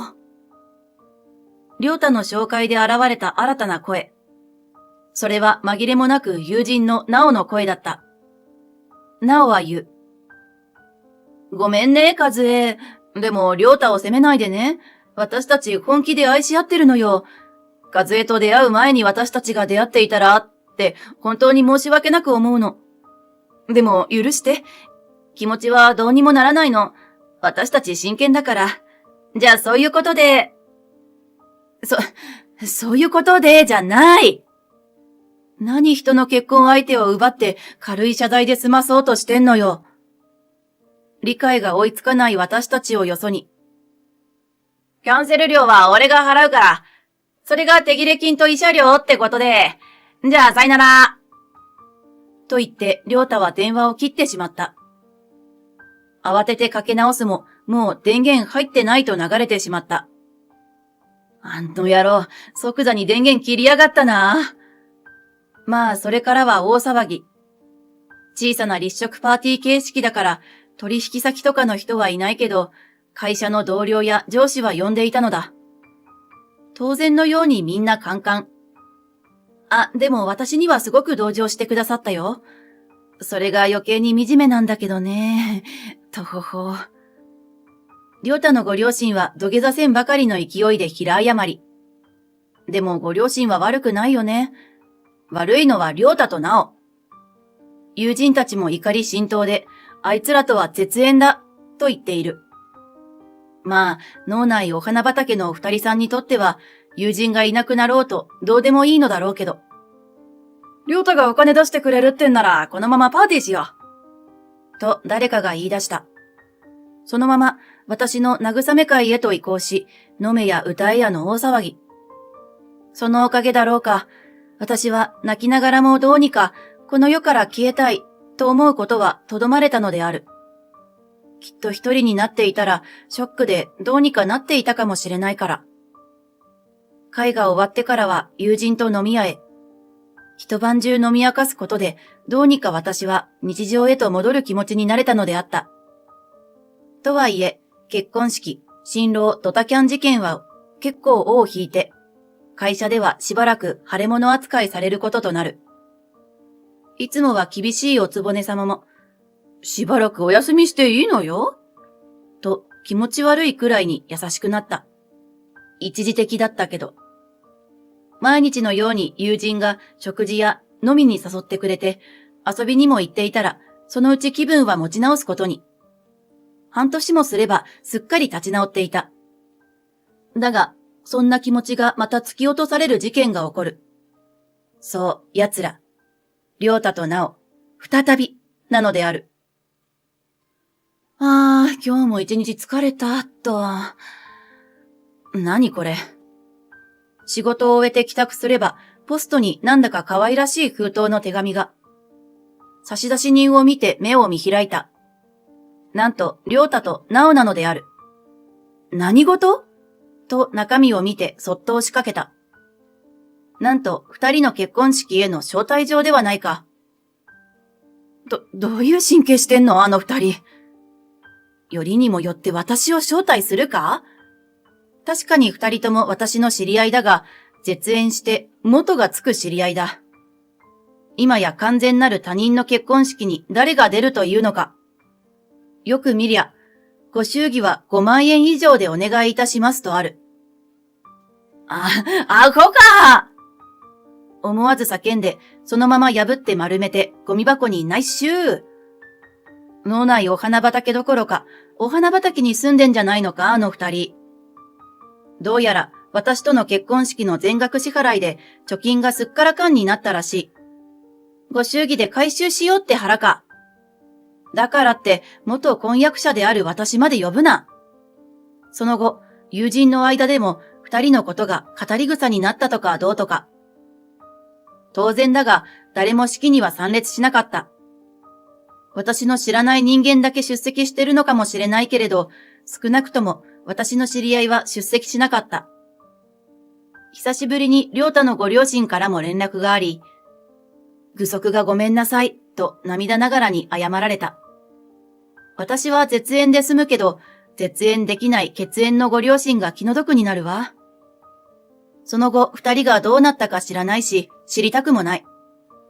もう私に関わらないでくれればそれでいいよ。と、すっかり立ち直った私は、充実した日々を過ごす。気づけば、結婚式ドタキャン事件から5年が過ぎていた。33歳となった私は、今も毎日が忙しい。そんなある日、気分転換にとショッピングモールへと出かけた。モールの中に大好きなパン屋さんがあるんだよなぁ、と、足取り軽くお店へと向かった。が、その店先で私の足は止まる。なぜって、そこに会いたくもない。忘れてしまいたい。けれど、記憶の彼方の隅っこの、そのまた隅っこに残された記憶が引っ張り出される人物が立っていたから。りょうた。そう。私のかつての元婚約者である。元旦那とならなくてよかった。入籍前でよかったと心底思った相手。記憶の中の彼より少しばかり老けた奴がそこに立っていたのだ。立ち止まってすぐさま回れ右すればよかったのだが、衝撃のあまり棒立ちしてしまったことをすぐに後悔する。和江？私に気づいた良太が駆け寄ってきたから。ダッシュで逃げようにもモール内は人が多くて思うように動けない。あっさり捕まってしまった。いやー、久しぶりだな。こんなとこで会うなんて運命じゃねえ？じゃねえわ。話せ。ブンブン腕を振るも、良太の手は離れない。イラッとしたので、話さないなら警備員呼ぶわよ。と言えばあっさり離れた。力に弱い男だ。睨みつける私とは対照的に、良太は満面の笑みだ。キモい。本当に久しぶりだな。ちょっと太ったんじゃないか？まあもう中年だもんな。うっさい、ほっとけ。最悪だ。なぜこんなところで、今更にこの男と再会せねばならないんだ。偶然を呪いたい。早くこの場を去りたいと、口数少ない私に対し、口を止めない良太。俺を見ろよ。相変わらずのイケメンだろ。とか言うので思わず、この世から消してやろうかと言ってしまったわ。そしたら、何人たりとも俺のイケメンを消せないのだよ。とか言うので、ちょっとモール内に武器屋ないかなと真剣に探してしまった。まあないけどね。映画の中じゃあるまいし、武器屋があってたまるかってね。至極残念。私急いでるの。じゃあね。ここはストレートに行って去ろうと思ったのだが。まあ照れるなって、そんなに俺と会えたの嬉しいか？と、こうだ。どんだけポジティブに私の発言を捉えてんの？頭湧いてんのかこの野郎。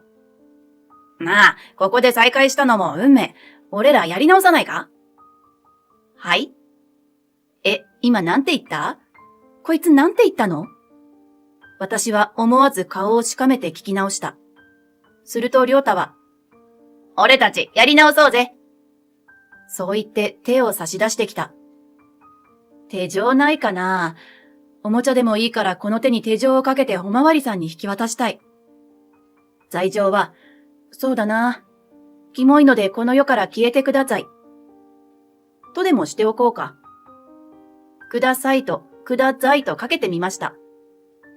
かかってない？細かいことはいい子なしで。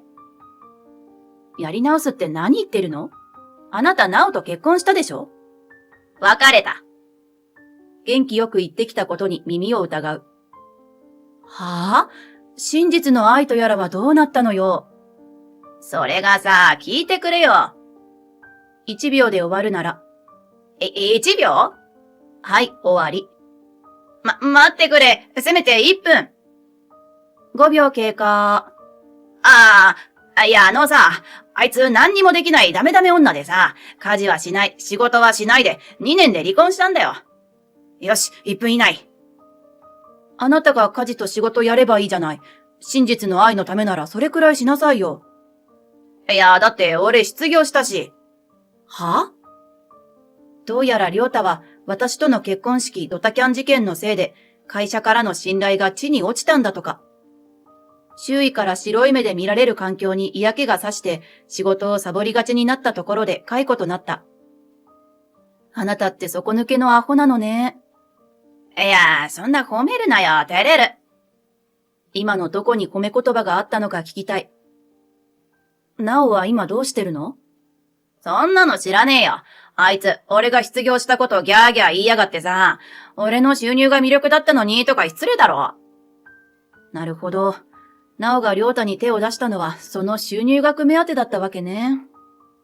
確かに夫婦2人なら余裕ある収入だったよね、当時は。そんなに金が欲しいなら、お前が仕事しろよって言ったら、私は専業主婦で忙しいのよとか言うんだぜ。だってのにあいつ、洗濯も掃除も料理もしないんだ。そりゃ俺も嫌気がさすってもんよ。あんたが再就職したらいいんでしょうが。なんでだよ。いや、なんでって、なんで再就職しないのかの方が疑問だわ。俺はただ愛を貫いただけだってのに、そのせいで周囲から悪く言われて、白い目で見られてたんだぞ。その挙句に解雇された昇進の身。妻なら夫のために働いて、家のこともして、夫をゆっくり休ませろってんだ。それは、夫としての務めを果たしている人が言うセリフだ。だが言ったところで、りょうたは理解できないんだろうな。なおも、りょうたも、どっちもどっちのクズな夫婦で、なるべくしてなった離婚という結果だったのだろう。薄っぺらい愛の真実があったもんね。結局、直人は真実の愛じゃなかったってことだな。私との結婚式をドタキャンまでしておきながら、よくそんなこと言えるわねと呆れる。怒りもあるが、もうこんなアホに対して怒るだけ時間の無駄だと思うのだ。俺は気づいたよ。本当に愛しているのはお前だってことに。はぁ？何言ってんのよ。キモいんだけど。まさかそこで私に対してそんな言葉が出てくるとは。気持ち悪くて鳥肌が立つ。照れるなって。お前もまだ俺のことを愛してるんだろ？そんなわけないでしょ？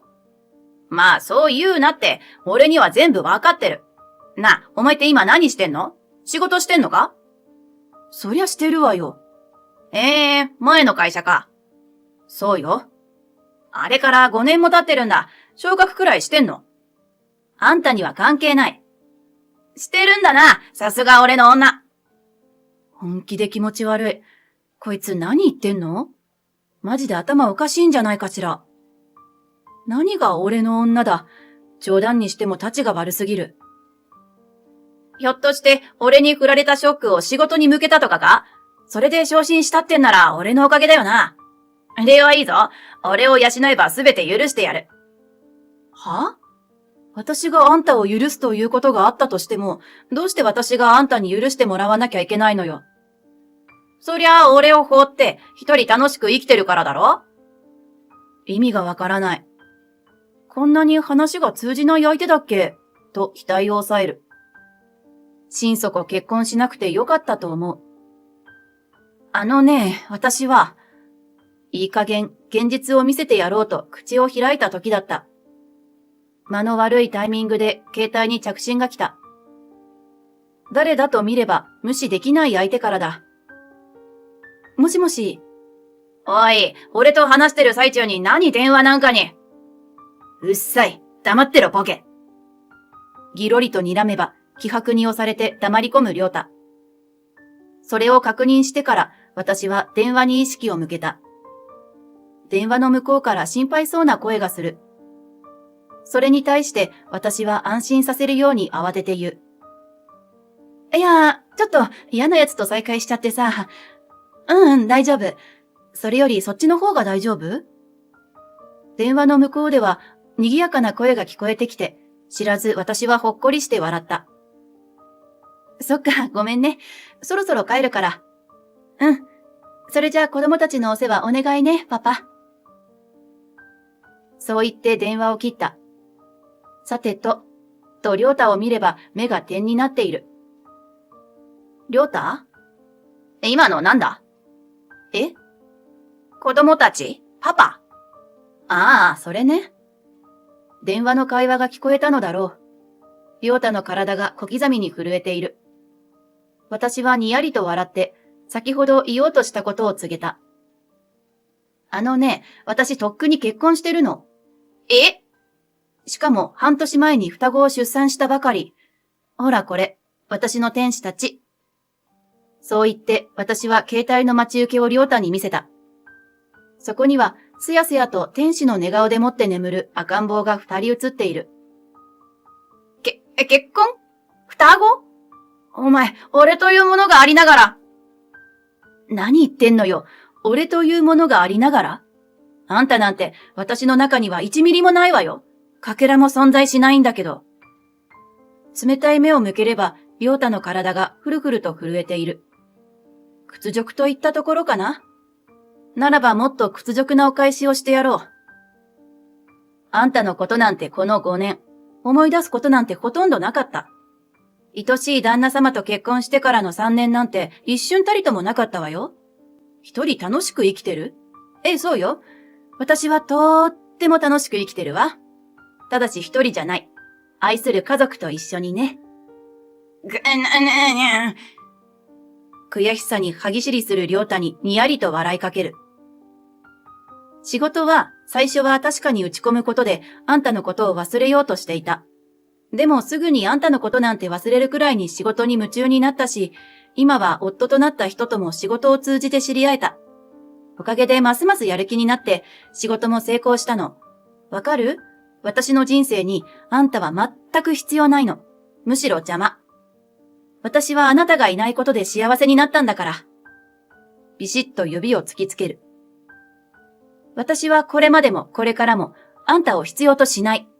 わかったらどっか行って。そして今後一切私に接触しないでちょうだい。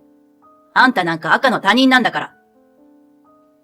ギリギリと歯ぎしりが聞こえそうな表情で亮太が私を睨む。だが私は負けじとその視線を受け止め睨み返した。あんまりしつこいようだったら警備員呼ぶわよ。言ったその瞬間。ふざけんな！俺に捨てられた女ごときが！なんと亮太が私に向かって殴りかかってきたのである。その顔は鬼の形相。とても醜いもの。これがかつて結婚しようと思った愛した男性だろうか。見る影もないなぁとどこか冷静に考える。このまま黙って殴られれば、亮太にとって苦しい制裁を与えることができるだろう。だがやはり痛い思いはしたくない。というわけで、私は数歩後退し身構える。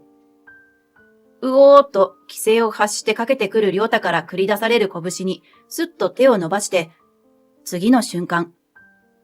おわ！亮太が悲鳴を上げて、体を回転させて地面に転んだ。私は何もしていない。亮太の動きに合わせてすっと避け、勢い余って亮太が勝手に転んだだけのこと。なんだ？今何が起きて？状況が理解できない亮太が慌てて起き上がって戸惑う。それに対して私はにやりと笑って言ってやった。護身術の一種よ。相手の攻めをかわして、まあ本来は反撃に転ずるんだろうけど、護身術としてはとりあえずダッシュで逃げるが正解なのかな。今は逃げないけど。と言えば、亮太が顔を真っ赤にして起き上がった。ざけんな！そしてバカの一つ覚えみたくまた殴りかかってくる。俺をコケにしたらどうなるか教えてやる。その動きも見えてるんだけどな。亮太と別れて5年、いろいろなことを経験した。護身術もいろいろな経験の一つで元から興味があって習い始めたのだ。何もせず、ぐうたらニート生活していた亮太の動きなどスローモーションだ。どうしようかなと身構えて、しかし私はその手を下ろした。亮太は驚いた様子で。そうだ、そのまま素直に俺に殴られろ！と拳を振り上げた。だが直後。何をしてるんだ？複数の制服着た警備員が亮太の体を取り押さえたのである。おー！突然のことに抵抗できないまま、亮太は地面に押し倒される。暴れるな！おい、警察呼べ！どうやら騒ぎを聞きつけた警備員が駆けつけてくれたらしい。地面に組み伏せられる亮太。大丈夫ですか？警備員の一人が私を心配そうに見上げてきたので、大丈夫です、とうなずいた。そしてしゃがみ込み、亮太の目線に合わせる。おい、俺は悪くないと説明しろ。悪いのは和江、お前なんだから。俺は何も悪くな。お前が全部悪い。最後まで言わせずに言った私の声は冷ややか。その温度の低い小羽に、亮太は喉の奥をヒュッと言わせて青ざめる。何が真実の愛よ。何が直人は真実の愛じゃないだ。何が本当に愛しているのはお前だよ。和江？キモい。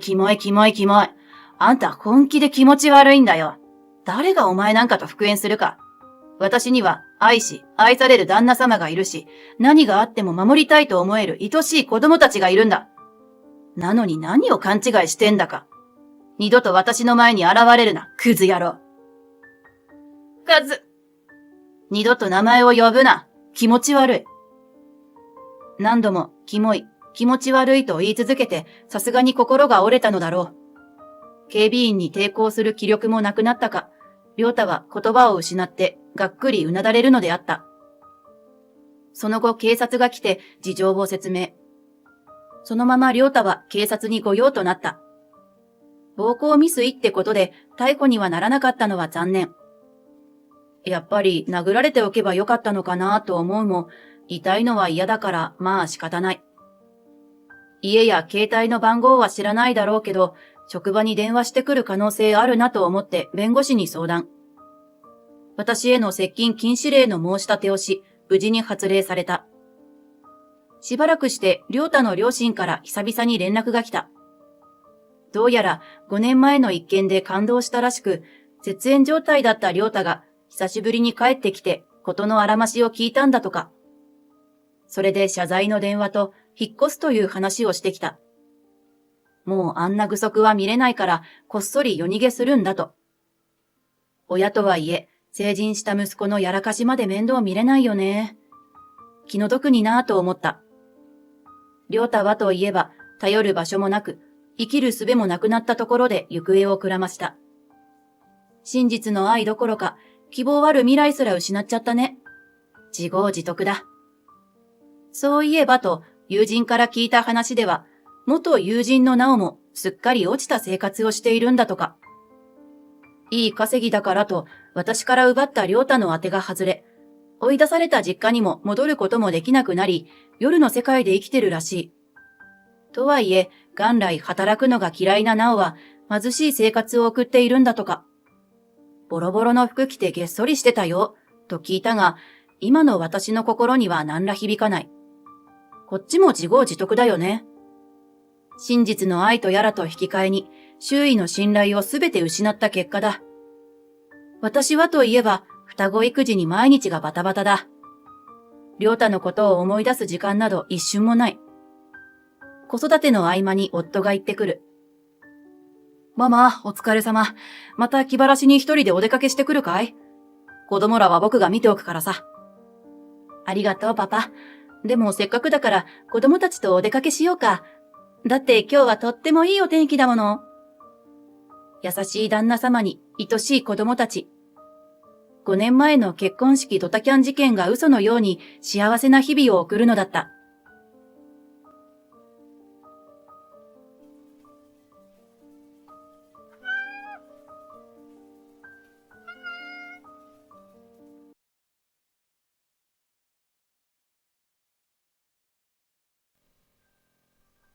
You can go home now. That's what the priest said to me at my best friend's wedding. But then the new father changed his mind. The reason is that I'm Shingo, 32 years old. I might be old enough to think about marriage, but right now, my work is my lover. 2 years ago, I was involved in a traffic accident. The cause of the accident was the other person's carelessness. The other person was distracted by a smartphone notification while driving, and because he looked at it for just a moment, he was a few seconds late in noticing that the light was red. I was going to be late for an appointment with my partner. As soon as the light turned green, I tried to cross the road without checking for safety. Because of that, I was hit by a car that was running without slowing down. I was immediately taken to the hospital by ambulance and my life was not in danger, but I was paralyzed from the waist down due to the accident and have been living in a wheelchair ever since. There are many inconveniences, but I can't say I'm luxuries. The difference between able-bodied people and disabled people in this world is still deep. I could only laugh at the fact that I realized it after I had become like that. But I'm still blessed. I've been able to continue working thanks to the support of those around me, and I've started to enjoy this life in my own way. At that time, I received some good news. My best friend since middle school, Yuta, is getting married. He's always been kind to me, even before the accident, and he asked me to be a parade at his wedding. I'm so happy to be able to be a part of my best friend's happy moment. He took my physical condition into consideration, and he told me with a laugh on the phone that he chose a barrier-free venue that even a wheelchair could easily hold. I was so grateful to my best friend who was so considerate. I'm looking forward to the day. Oh, if you have any trouble on the way here, please contact me right away. I'll be there right away. I told him that the groom didn't need to do that, but Yuta said something reassuring like, "It's okay, just be sure to contact me," and I was even more excited to go to the wedding. He's always been like that since middle school.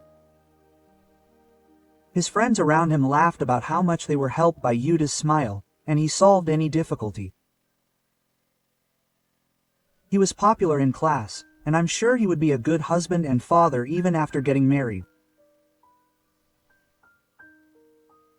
Thus, on the day of the wedding, I was able to go to a hotel near the venue with plenty of time to spare. There were many familiar faces, and everyone who had heard about my accident had complicated looks on their faces. I could see that everyone was feeling sorry for me.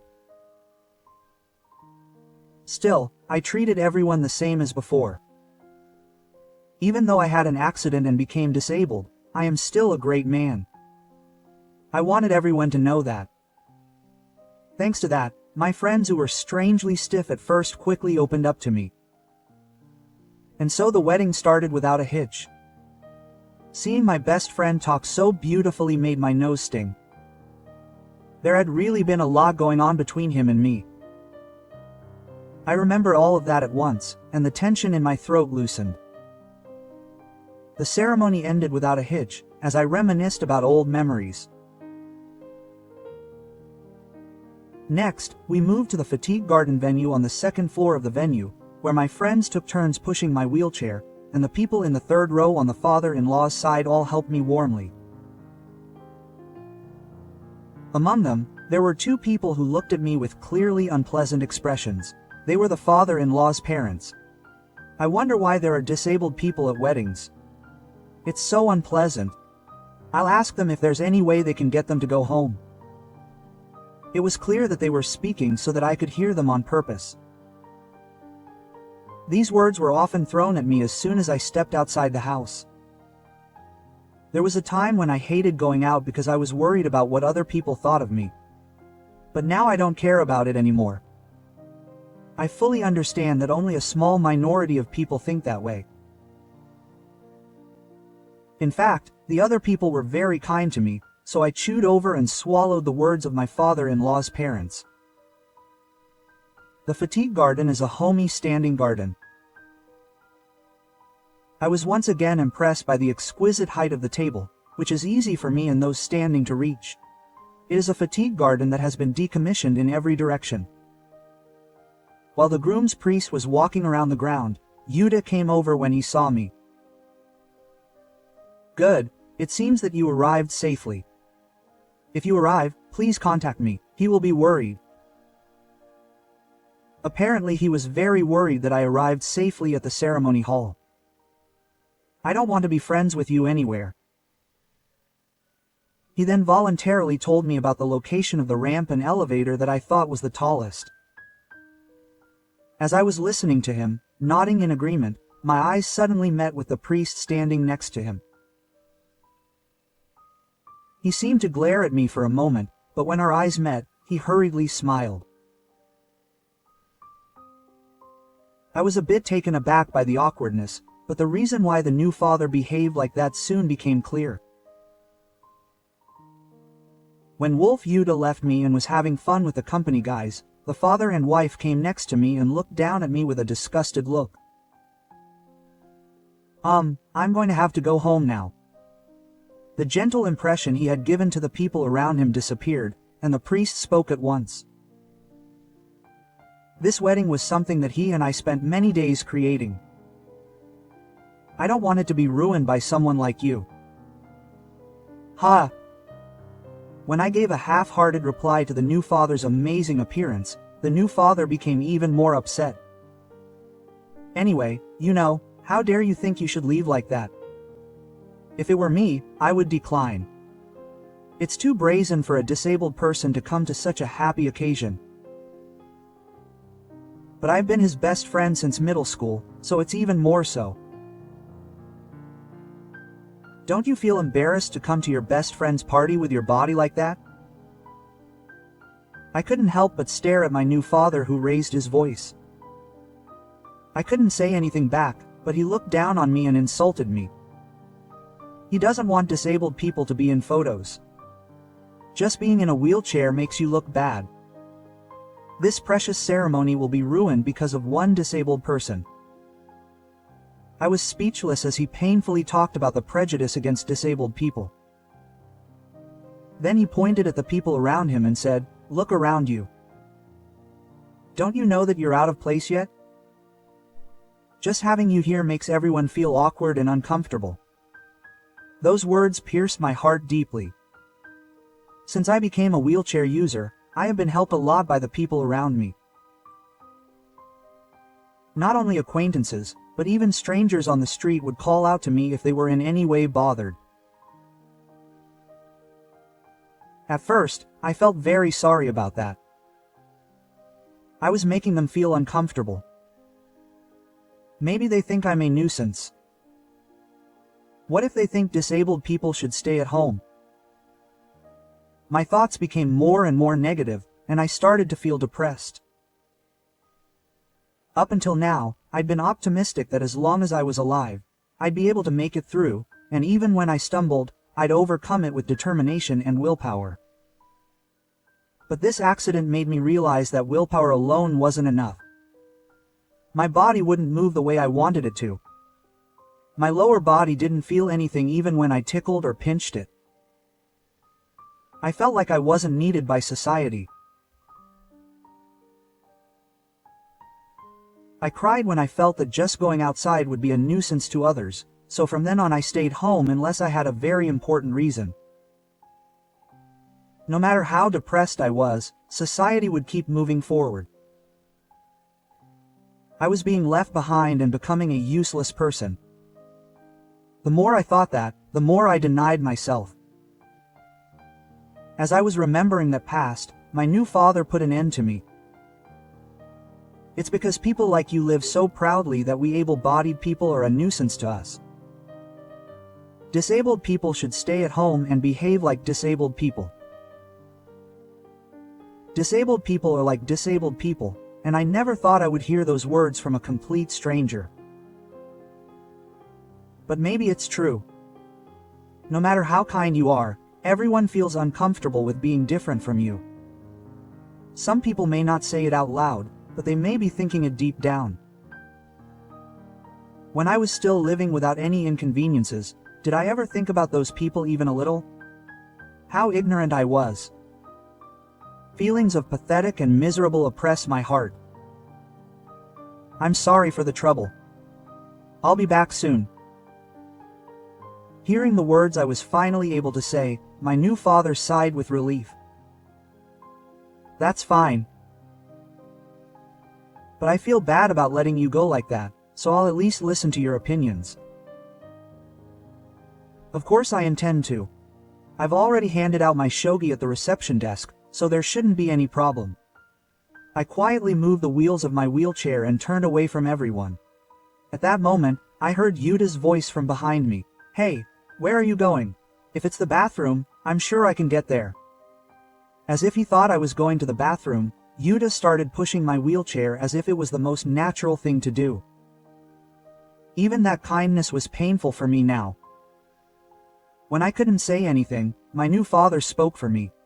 "I'm going to have to go home now. It's a nuisance if a wheelchair user is here." What are you talking about? So a disabled person is just a nuisance.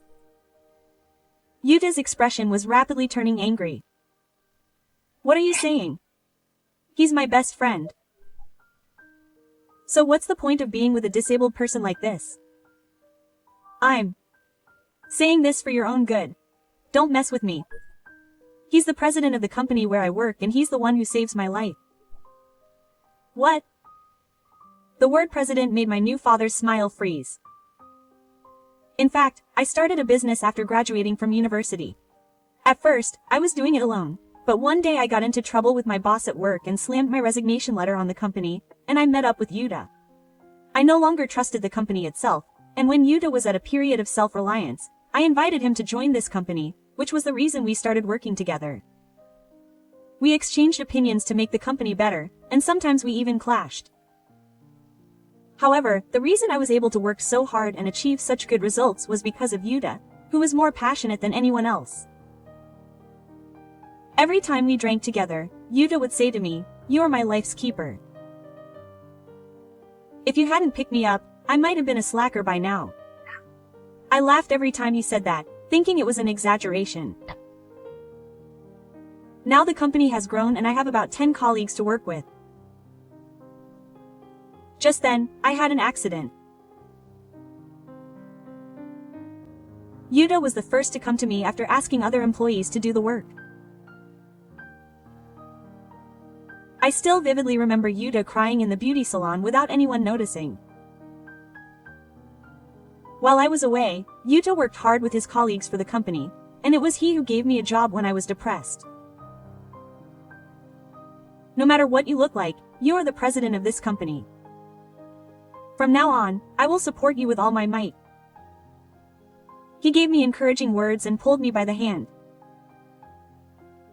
From then on, my main job became desk work.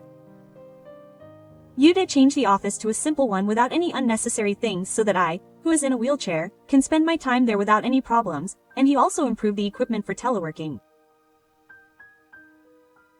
When Yuta, who has been working hard and established my position by continuing to work ferociously, told me about his marriage, I was the one who cried like a man.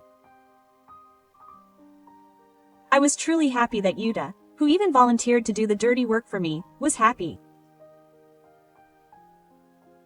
Now he is glaring at the priest with fierce competition. The priest looks back and forth between me and Yuta in a panic. "President, you're lying, right? This person is not a lie. I owe it all to him that I am here now. So what if I'm a little different from other people? Don't be ridiculous." Even though it's a precious celebration, I'm completely angry, and I'm not caring about Futoshi's eyes, and I'm confronting my father. "I'm sorry. I just want to make it a good ceremony for the two of us, so why do I want to kick this guy out?" Yuta sighs in exasperation and slips past the new father and comes to me. I shook my head violently at Yuta apologizing. An ominous commotion dominated the venue of the fatigue garden. Voices calling for the priest to be excused were heard from here and there, and the priest's face was turning red from concentration. The parents of the new father rushed over in a panic. The priest shouted at me and Yuta as if he didn't like it because they were screaming at him to apologize for their daughter's proportions. "What? It wasn't mom and dad who said to kick out the disabled person. Don't make me the only one to blame."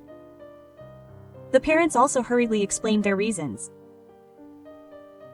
"Because at first I just thought that a disabled person would be at such a nice ceremony.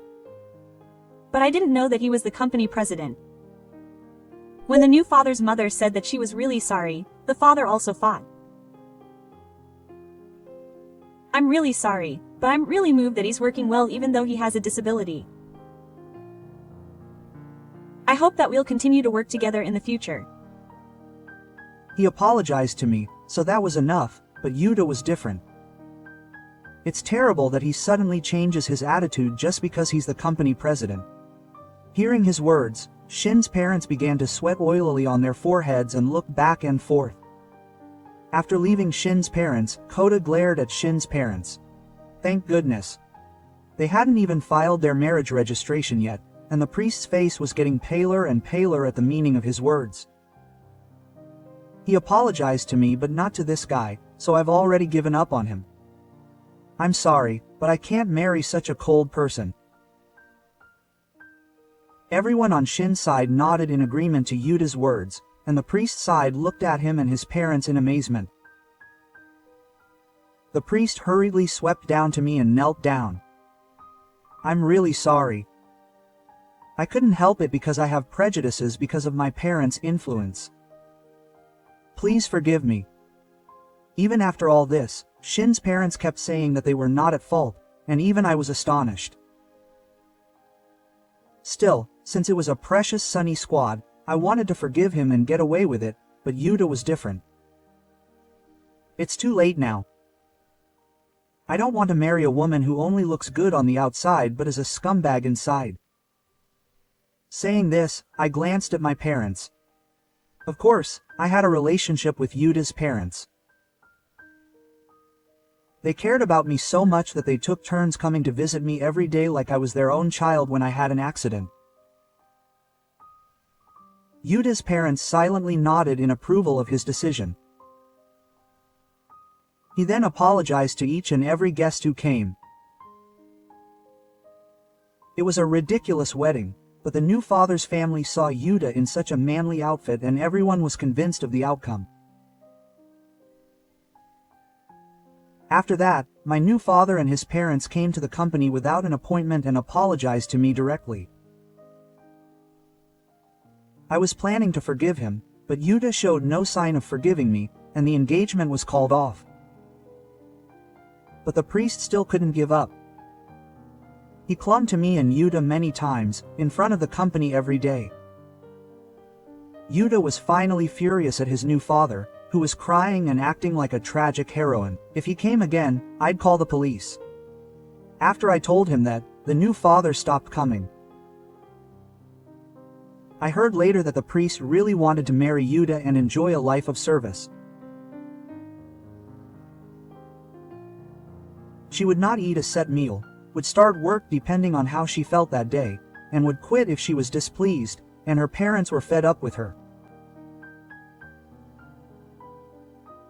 Her parents had been having a bad relationship for a long time, but they continued to live as a fake marriage, thinking that their daughter would marry a celebrity and make things easier for themselves. How shameless. With all that going to waste, the new father's mother quickly decided to divorce her husband, and the new father's father, who had a tendency to gamble, was also completely depressed by the fact that his daughter's marriage to the wealthy Yuta was cancelled. His late father, who was meant to pay off his gambling debts, is now working day and night. As for her, she registered with a marriage agency immediately after being dumped by Yuta. Although she has met many men, she has not met anyone better than him, and she sends messages to Yuta saying that she regrets it when she remembers the wedding day. As for me, I am still buried in work. Yuta is busier than ever at work, and his performance is steadily improving. I'm going to focus on my work for a while longer. But he's more passionate about his work than I am. I can't let him lose. I'll do my best. With those words in mind, I'm going to give it my all in both my work and my private life. I'm not saying that men's friendship is stronger than love between a man and a woman, but it looks like it's going to be a while before we both get married.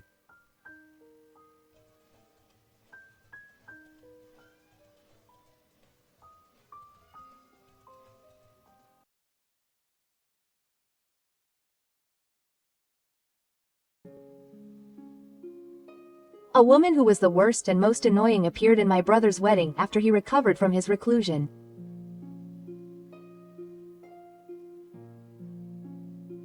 Because of her, my brother became suspicious of women, and was driven to his job, and finally became a recluse, so we vowed not to step on the same iron again, and we stood up as a family to protect the happiness of my kind brother. I'm Mana, 28 years old. I'm an ordinary office lady and my hobbies are collecting cat goods and watching foreign dramas. Well, it's a distribution service. I've had about one rotten boyfriend since high school. Our parents are annoyed by our casual relationship, where we talk about getting married and then we talk about breaking it off. Still, we have fun and it's easy to be together, and I think he's the only one for me. I don't mind staying together like this, but as a woman, I want to be recognized as a wife who wants to marry me, or not.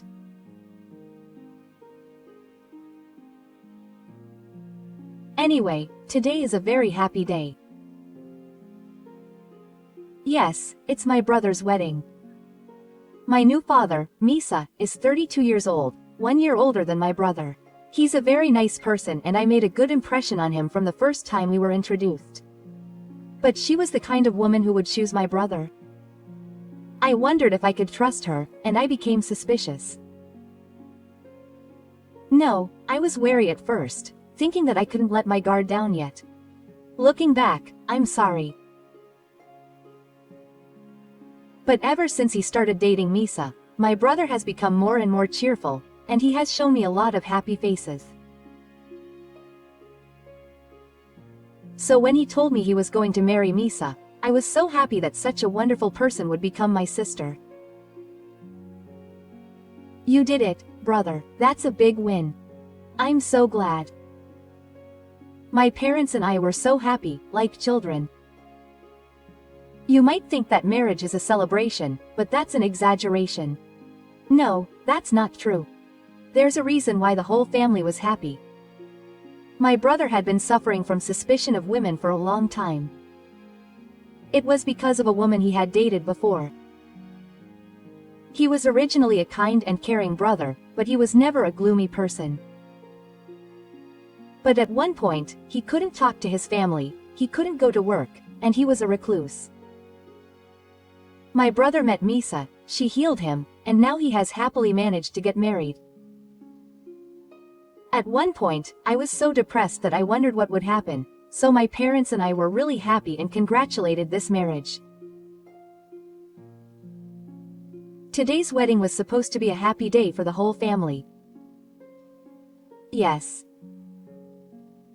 Until that person showed up. That person was my brother's ex-fiancée, Fuka. When my brother first brought Fuka home, my parents and I thought she was a bright and cute girl. Wow, this is the biggest mistake of my life. Give her back. The feeling of trusting people honestly. Because of this incident, I was even wary of Misa-san. My brother and Fuka apparently met when a friend from college took her to a party. Fuka is a nurse 4 years older than my brother. She looks cute and has a good impression of being a caring girl, so Fuka actively approached her and my brother didn't seem to mind. So they started dating, but Fuka, who I thought was just a girlfriend, became a source of pain for my brother. I've seen her, and Fuka's SNS is that of a handsome boyfriend. He's crazy about me. The best girlfriend in the world. There were tags like, "I am the one," written all over one post, and she posted pictures of the two of them and her brother without my brother's permission. If my brother had given his permission to post the picture, we wouldn't have had any particular issues with the wishing face. I think we just thought they wanted to show off their lovey-dovey relationship to the people around them. Saves cute apology. No, it's not cute. Well, there are times like that. I might have thought that. I don't really understand it because I'm not very interested in social media. So when I found out that she didn't have permission, I thought she was a dangerous woman. But even though she didn't have permission, if they were happy with it, there was nothing I could do about it, and my brother is an adult now, so I thought it wasn't a problem for the family to interfere. But if I had interfered sooner, maybe it wouldn't have turned out like that. I found out later that Fuka was trying to mount her brother's fans through social media. Even from my perspective as his sister, my brother is quite handsome. There used to be a group of women in his parents' camp. Apparently, he was also asked to take photos for fashion magazines. Dating such a brother must have been a status symbol for Fuka. Fuka's SNS, where she repeatedly posted photos of her and her brother on Kremioshi and made a point of it, was often a little flame war. But Fuka seemed to be happy about it because she thought people were jealous of her because she was a superior woman, and she mistakenly thought that she was the pinnacle of womanhood because she was dating a handsome brother and was the envy of those around her. Because of this, the content of her posts gradually heated up. Courage wrote things like, "If you let me go, you'll regret it for the rest of your life." So it goes without saying that the little flames that were supposed to have been living in a daze were burning up day by day, as if they were going to spread to the entire SNS. After graduating from university and getting a job, my brother was in an anti-gay situation in Fuka's apartment, but Fuka began to excessively intervene and manage his personal affairs, from meals to schedules, and even this kind of relationship. Even when he went out drinking with friends and colleagues, I would push him along, saying things like, "Without me, you'll be lonely and become a loser, right?" And I tried to completely take away his alone time. If I try to leave her for a bit, she bombards me with line messages every hour, asking me where I am and what I'm doing. They're supposed to be dating, but now her behavior is that of a stalker. I guess she was scared that her brother would run away from her, but after living like that for a while, it seems like he got tired of her and decided to distance himself from Fuka and return to his parents' house. To avoid spending time at Fuka's apartment, but that didn't happen. Fuka has been calling me more frequently than before she told me about my brother. And the content of the calls is even worse. It's strange that Yuki doesn't thank me when I'm trying so hard to get away from him.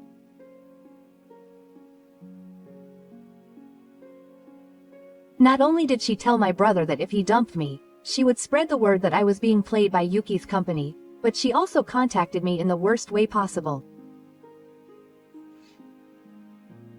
"I'm on the balcony right now, if you want to break up." With that, Fuka hung up the phone unilaterally. My brother rushed to Fuka's apartment in a panic, saying that it wasn't just a matter of things, but the person in question acted as if nothing had happened. "What's wrong? Why are you so flustered? After all, Yuki can't do without me," she said with a smile, and my brother was scared that she didn't know what she would do. By the way, Fuka lives on the first floor of a small apartment building. It's true that there is a slight height between the balcony and the ground, but even if she was injured, it would probably only be a scratch, so my brother probably didn't need to stop her from doing something dangerous no matter how dangerous it was.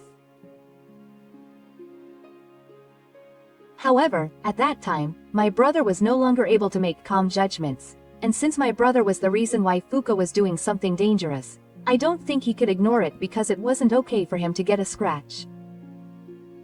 After that day, my brother became convinced that he could no longer escape from Fuka. I think he was quite mentally exhausted at this point. It was after that Fuka started calling herself my brother's fiancée. And then that terrible incident happened.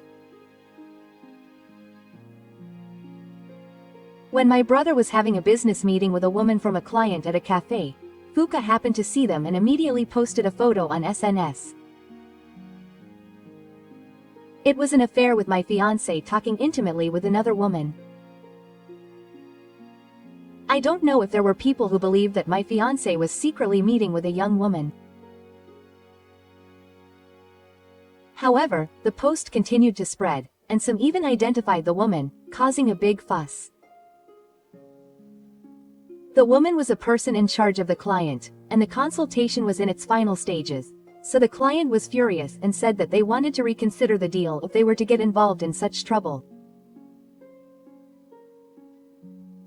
My brother tried desperately to explain, but Fuka herself was not willing to listen at all, saying that she was the victim, and did not even help stop the post from spreading.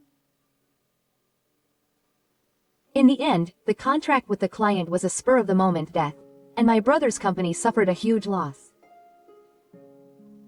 Then my brother was harshly dismissed by his boss, who told him that his work was lost because of his private life, and he ended up feeling a sense of inadequacy at work. My brother was so emotionally damaged that he could no longer go to work, and before he knew it, he had quit his job and shut himself in his room. And Fuka gave up on my brother, who became unemployed, without a word. I can't marry an unemployed person. I was born to be happy.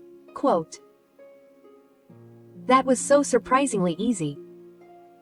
Who do you think is to blame? I think it was really good that he broke up with Fuka, but after that, my brother couldn't even go out for 2 years. He was worried that if he went out, he would be pointed at with a camera. He was worried that there were other women like Fuka. All sorts of things seemed to be tangled up in my brother's head, wondering if the young women who looked at Fuka's social media were his enemies or allies. He also became completely suspicious of women. At first, he was suspicious of people, but that got a little better thanks to his male friends. But no matter what I did, it seemed like his suspicion of women never went away. He seemed to be scared of young women, so he started to blatantly avoid me. That was painful. Perhaps out of concern for my brother, my father started to invite him to play shogi, which is his hobby. How many times have I seen the two of them playing shogi without saying anything in particular? It was a scene that conveyed how much he was worried about his brother. My brother didn't hate anime or manga, but he wasn't particularly fond of them, and when he was a shut-in, he spent almost all day watching anime on streaming services. Apparently he couldn't watch dramas where actors acted because the actresses were scary. My brother, who had been a recluse since his 27th birthday, seriously thought that he couldn't go on like this. The trigger for this was a certain anime. He was moved by the main character, who was not discouraged by misfortune and adversity, but desperately stood up for what he needed to protect, and thought that he too had to try harder. Brother, you're pretty simple. But there's no doubt that it was the trigger for my brother's new life, so I'm grateful to that anime. After that, my brother started working the night shift at a nearby convenience store. He thought that he would be able to work more comfortably because he wouldn't have to deal with people much at night and there wouldn't be many female customers. Well, the hourly wage is better at night too. However, contrary to my brother's expectations, he had quite a bit of contact with women. So it seems that he had his share of difficulties. There was a time when he couldn't go to work for about a month and it was difficult. It seems that the manager was understanding of his situation and he was able to cry, but my brother gradually returned to society. The woman who would later become his wife, Misa, came to the convenience store late at night to shop. At first, my brother was a little suspicious of a young woman at such a late hour. But a coworker told him that Misa worked at a nearby animation production company. Apparently animation production companies are very busy and have a very tight schedule, and it's normal for them to stay up all night or stay overnight during the farming season. My brother likes watching anime, but he didn't know anything about the industry, so he was curious about Misa, who was always lively even when she seemed busy, but that was just because he was curious about her as a person. At first, my brother seemed to be scared of Misa as well. The weather turned bad for the two, who didn't seem like they would ever start a romance. One day, while they were shopping, Misa suddenly crouched down. She seemed to be acting strangely and her face was blue. He couldn't just ignore the customer's important position just because she was suspicious of the woman. So my brother took the plunge and asked her if she was okay. "Welcome, thank you." My brother was used to having conversations like this, but he had never spoken to a woman himself since he became suspicious of women. He said that he was really scared at that time. But Misa is fine. He said that he felt a little dizzy because his workplace was nearby, and that he was grateful for his concern, and replied with a beautiful smile, even though his face was completely straight. He knew that Misa looked really tired and was forcing her smile, but seeing her like that made his brother feel that she was different from the women he had seen before. He felt that she was a woman who was considerate to everyone without discrimination. After that, every time Misa came over, he would start a conversation with her, asking her if she was pushing herself too hard at work, and my brother seemed to start worrying about her.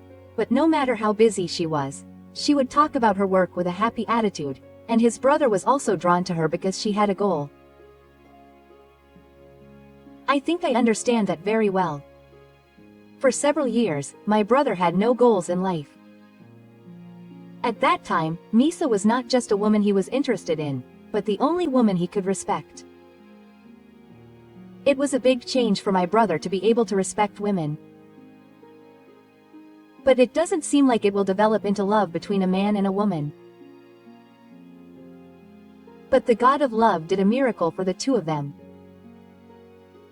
One day, my brother asked Misa-san something like this. "What kind of anime are you making?"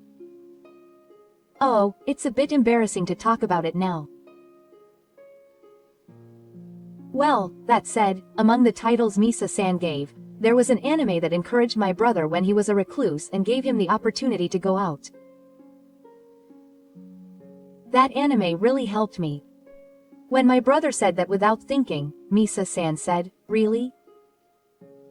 I'm so happy about that, and Misa-san, who had always used polite language with her brother, forgot about it and was overjoyed. It seems that my brother was able to open up to Misa-san's childlike appearance, and the two of them became close during their breaks. He always comes home at midnight, his salary is low, and he is rarely a beginner. It's a series of hardships, but he can work hard at this job because he loves it. My brother said that Misa-san's words made him feel positive and want to work hard at something, and he decided to return to society completely. Well, that was half a lie, and the other half was that he wanted to show Misa-san his good side. He said he could hear the footsteps of love. When my brother started looking for food, Misa told him that our company is currently hiring salespeople and that if Yuki-san has experience in sales, he would like to try it. He said that he doesn't know much about the anime industry, but in his heart he was very enthusiastic about working with Misa-san.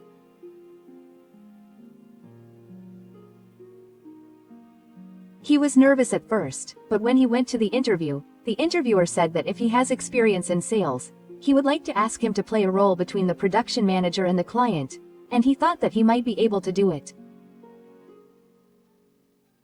My brother was originally a sales manager who had a good reputation with clients. He's not bad looking, he's friendly, and he's sincere. If it weren't for that, I think he would have been promoted at his previous company.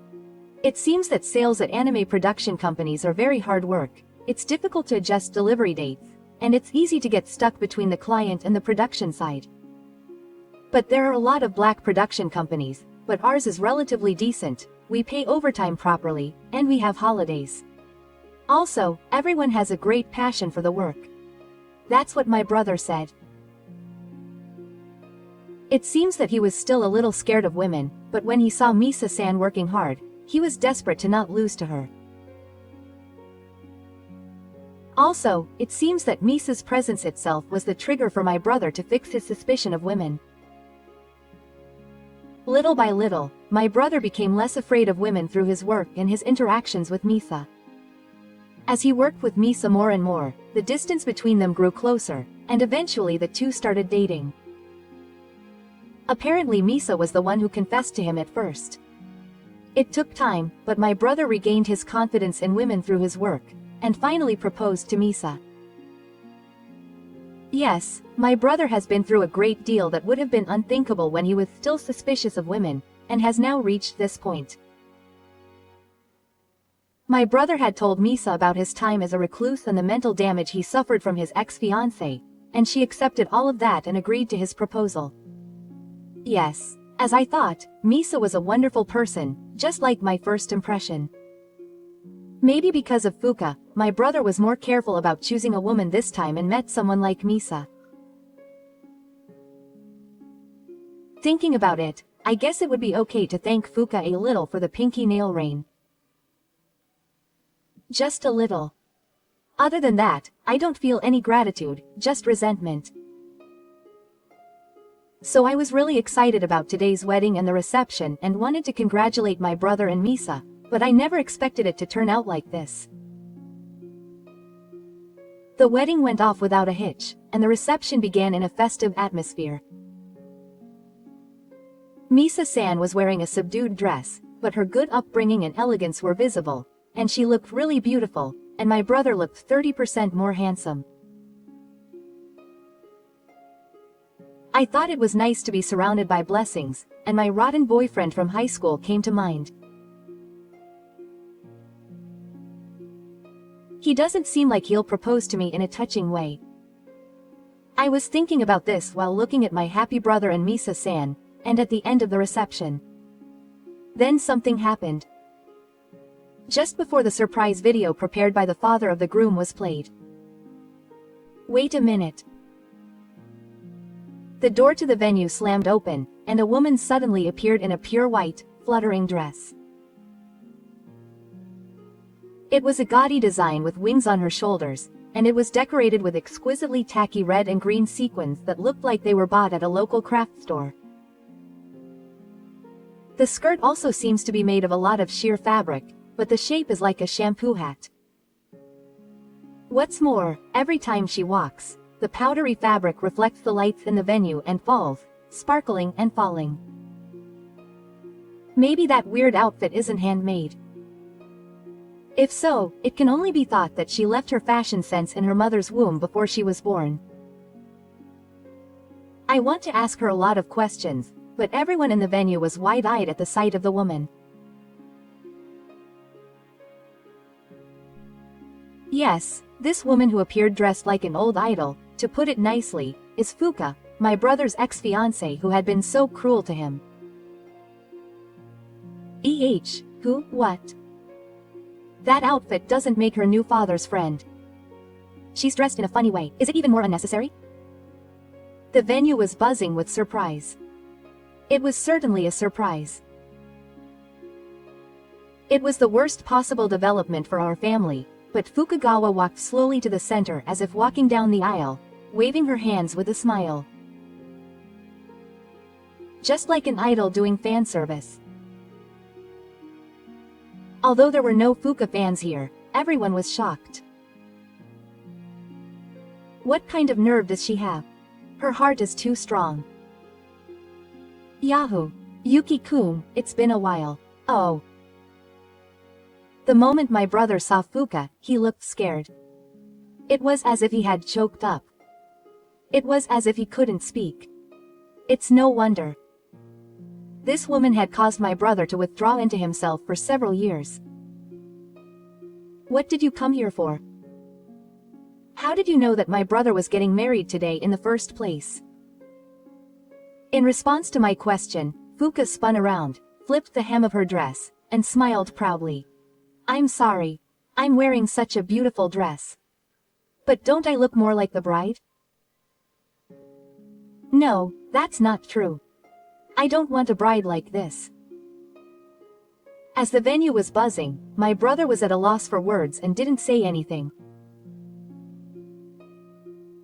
Fuka seemed to be offended by my words, but she slowly approached the groom, Father Ishii, as if to say that it didn't matter. Yuki-kun, I'm sorry about that time. Someone told me on SNS that you were dumped by me and were getting married late at night. It's definitely a lie. But my brother and Fuka have mutual acquaintances, so it should be possible to get information from them. Come to think of it, there was a mean old lady around the house recently. Maybe it was Fuka, I thought, looking at her and her strange clothes. She seems to be good at slipping and disguise herself. No, but I never thought Fuka would do something like this. Yuki-kun, you still love me, don't you? You thought about getting married to forget me. I have no idea how you could come up with such an idea. It's too positive. Your brother should feel the same way, but the person in the tower is frozen. There's no need to be so scared. It's okay. I'll wake you up properly. Fuka tries to take her brother's hand. But wait a moment. At that moment, Misa-san quietly took a step forward. Who are you? Fuka's face twitched and she said, Who are you? It's Fuka, Yuki-kun's beloved ex-fiancé. Wow, you're his beloved but ex-fiancé. Nice to meet you. I'm his current fiancé. Misa-san smiled coolly. Meanwhile, Fuka's shoulders were trembling at Misa's disgust. So, is there something you need? Fuka looked as if she had fallen out of the cover due to Misa's overly calm attitude. Wait a minute. Why are you so calm? Why aren't you more surprised or anxious? There is no reason to be surprised. As Fuka's shaking intensifies, Misa holds her brother's hand. Yuki, it's okay. I could feel my brother's shoulders relaxing a little with the warmth of Misa's hand. Misa, was it Fumika? This is our wedding. It has nothing to do with you. Fukagawa's face twists when Misa says that. What's that? The brother takes a deep breath, looks at Misa, and then turns to Fuka. Fumika. I have nothing to do with you anymore, so go home. Fuka's face twitches. Hey, wait a minute. Yuki, you don't hate me, do you? See, you can't be as kind as you used to be. My brother said it clearly. Huh? Fuka's face was filled with surprise for a moment. All I feel towards you now is that I don't want to have anything to do with you.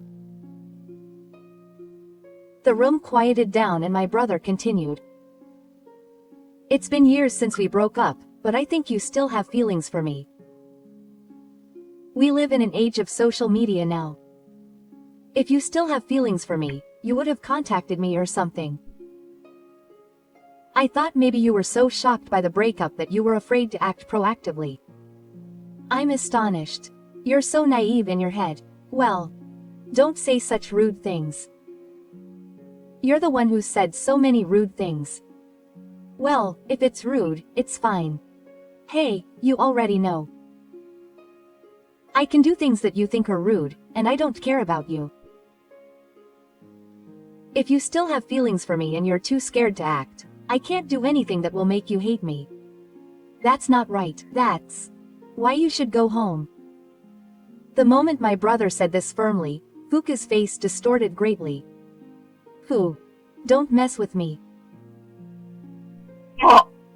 At the moment when Fuka screamed and tried to confront her brother. Oops, that's enough. A heavy voice rang out.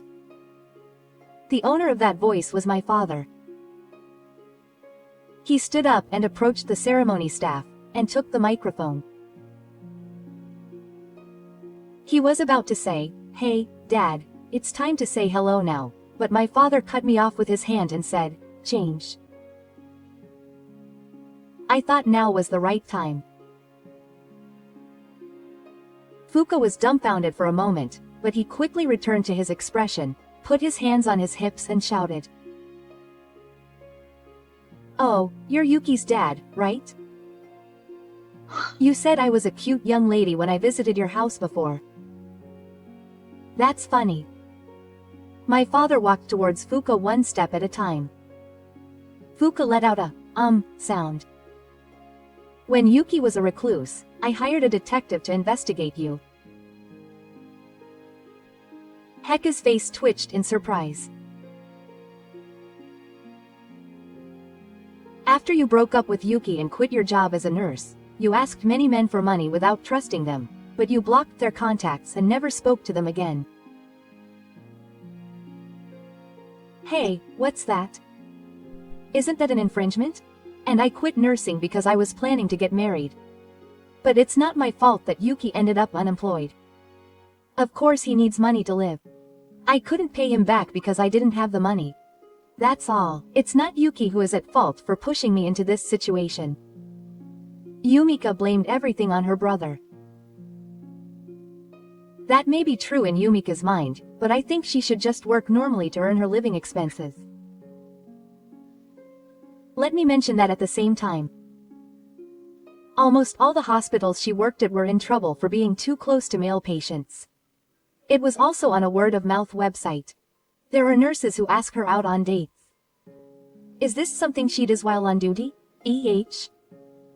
She also had different attitudes towards different patients. She would purposely fail to vote for patients she didn't like, and she was fired because she received too many complaints. It's a lie. Of course that's too much work. If you want evidence, I have it right here. The envelope my father took out of his bag. Inside was a stack of photos and reports. Why would she do that? Isn't that strange? I'm Yuki's father. I didn't want to see my son get hurt any more than that, so I looked into you as a sign of truth in case any problems arise in the future. Well, truth isn't that evil. And my father stepped forward and asked Fuka, standing up in two places. I want to ask you one thing. Who gave you permission to come here? I thought Yuki called me. Yuki needs me, so I didn't call him. My brother, surprised by my loud voice, let out a small voice in Fu. Meanwhile, I quietly stood up and turned to Fuka. No one invited you. In other words, Fuka, you're just a suspicious person. You're an uninvited dress monster.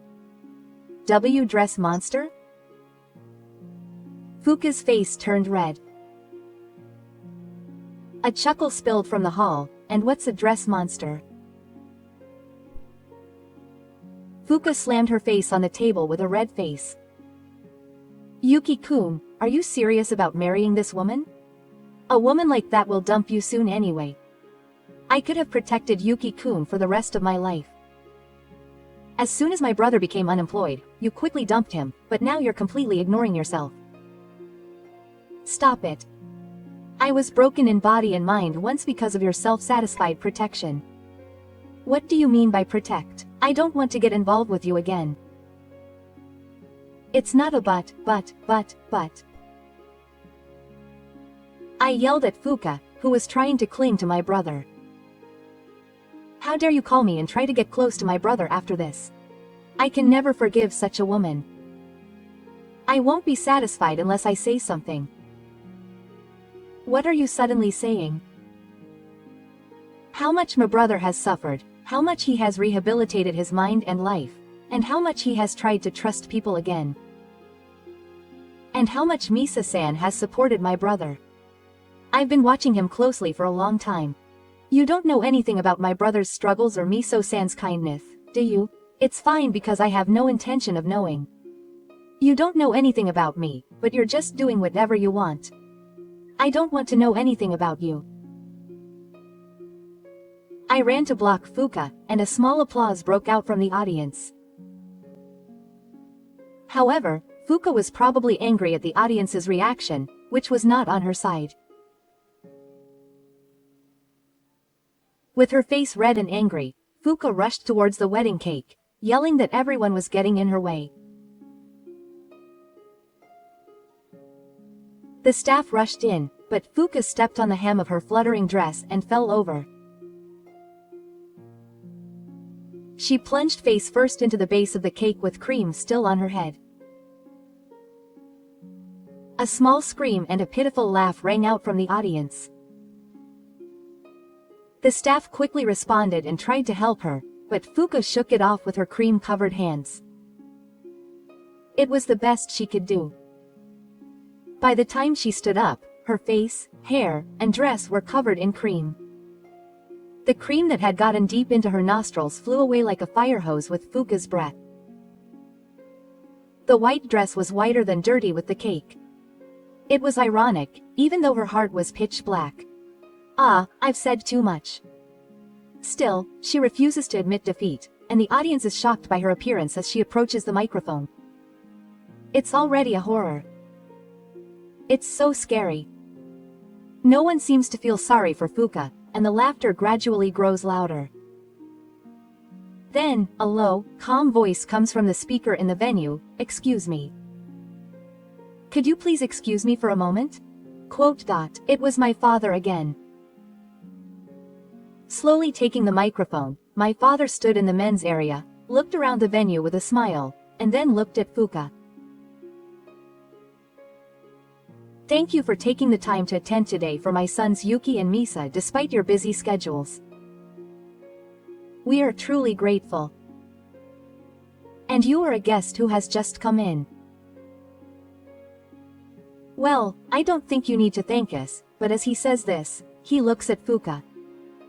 Fuka is startled. It seems you have a lot to say, but by invading someone's wedding like this, you are proving that you yourself are not a decent person.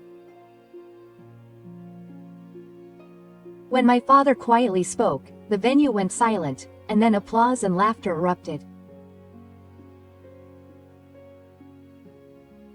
Yuki Misa, I hope that today will be a good memory for you two for the rest of your lives, and that the trouble will become a laughing matter in the future. Congratulations again. The moment my father put down the microphone, a staff member approached Fuka at the perfect time. What? What are you planning to do with me? There's no plan to do anything, just to ask suspicious people to leave. Fukagawa was led out of the stage by the staff, crying and whining. She wiped her face with the hem of her dress, and her proud face was covered in cream. The venue erupted in laughter and great excitement. My brother sat down as if he had lost all his strength, and Misa was shaking her shoulders and laughing. Misa is the best for laughing at this development. And I couldn't help but applaud my father too. Dad is the best. I can't believe he was secretly making such a move. Right. When I told my mother, Dad likes shogi. He's really good at reading the future. She said that and laughed. Is that how it is? A while after that ridiculous incident, the incident where Fumika broke into the wedding dress in a white dress was posted by several attendees on a certain SNS and quickly became a popular post. The bride's cool response to her ex-girlfriend breaking into the wedding dress in a white dress. She was also dealt the finishing blow by the speech of the groom's father. It was cut out with the title, "The bride's white dress is a frilled idol," and even a collage was made, and it was all over the internet for a few days. The sight of a woman in a white dress, like a frilled idol, was painful to watch. However, for some reason, there were quite a few people who were defending her, which was a shame. The staff at the ceremony are to blame. The dress is cute, it suits her. The real problem is the unbelievable comments such as, "the new father's woman," but it was revealed that it was Fuka herself who was defending her on multiple accounts, and it caused another big uproar. A mutual acquaintance who apologized to Fumika for accidentally telling her the date of the wedding told me that her SNS accounts have now been frozen and there is no place to post. It seems that the acquaintance told Fumika with the intention of making her give up on her brother. Well, in the end, it was good that they were able to break up completely. It seems like it's hard for Fuka to return to nursing after becoming so famous. She had a bad reputation to begin with, but recently she seems to be making a living by getting tips from viewers on a shady app. She seems to be quite famous among some people, but of course not in a good way. Some people come to watch because they're scared, but she misunderstands it and pretends to be an idol. She's a dress monster, as expected. I don't want to be involved with her, so I'll never watch it. Now, my older brothers, Yuki and Misa, rented an apartment near my parents, house and started living together. The animation production company where they work is also in the neighborhood. They come to my parents' house quite often and have dinner together. They decided to take their honeymoon at a different time and take it easy, so they finally went to Kyoto recently. I wondered why they went to Kyoto, but it seems that the anime that got them dating is set in Kyoto, so it's also a so-called pilgrimage to sacred places. They sent me a photo of the two of them in yukata, and my brother was smiling so much that I wondered where he was from. My brother's work at the anime production company seems to be going well, and even though he's in sales, he's excited that he's sometimes invited to planning meetings. Misa also says that Yuki is someone you can really rely on, and they're a perfectly matched couple. I think people who do what they love are the strongest. And what's more, they're always together with the person they love. My mother is also squinting her eyes at how she's recovered and become so strong, and my father is getting carried away and saying that the next thing she'll be is a grandchild. But I know. The moment Misa held my brother's hand that day, he was completely freed from his past. I think that having someone who believes in you can make you stronger. And as for me, my rotten boyfriend who had zero desire to get married told me this the other day. Mana, maybe it's good to be with you after all. I was so surprised that I dropped my spoon. What? Marriage. Ah. I thought that if I was ever proposed to someday, I wanted it to be something emotional and romantic. It was a very rough proposal. But it felt like us. Besides, when my brother and Misa-san announced their wedding, I couldn't help but think of him. When I said, well, I'll think about it, he got really embarrassed. It was cute. It's annoying, though. You never know what's going to happen in life. But it's not all bad. My brother, who was made to cry by a terrible woman, is now in the middle of happiness. So I'm sure there's something good in me too. I've come to think that way. My brother said to me the other day, a wedding is like the starting line of life, isn't it? And as he and Misa-san stood on that starting line, their backs were straight and strong. I'm sure they'll become even happier from now on, the two of them. I'm so glad for you, big brother.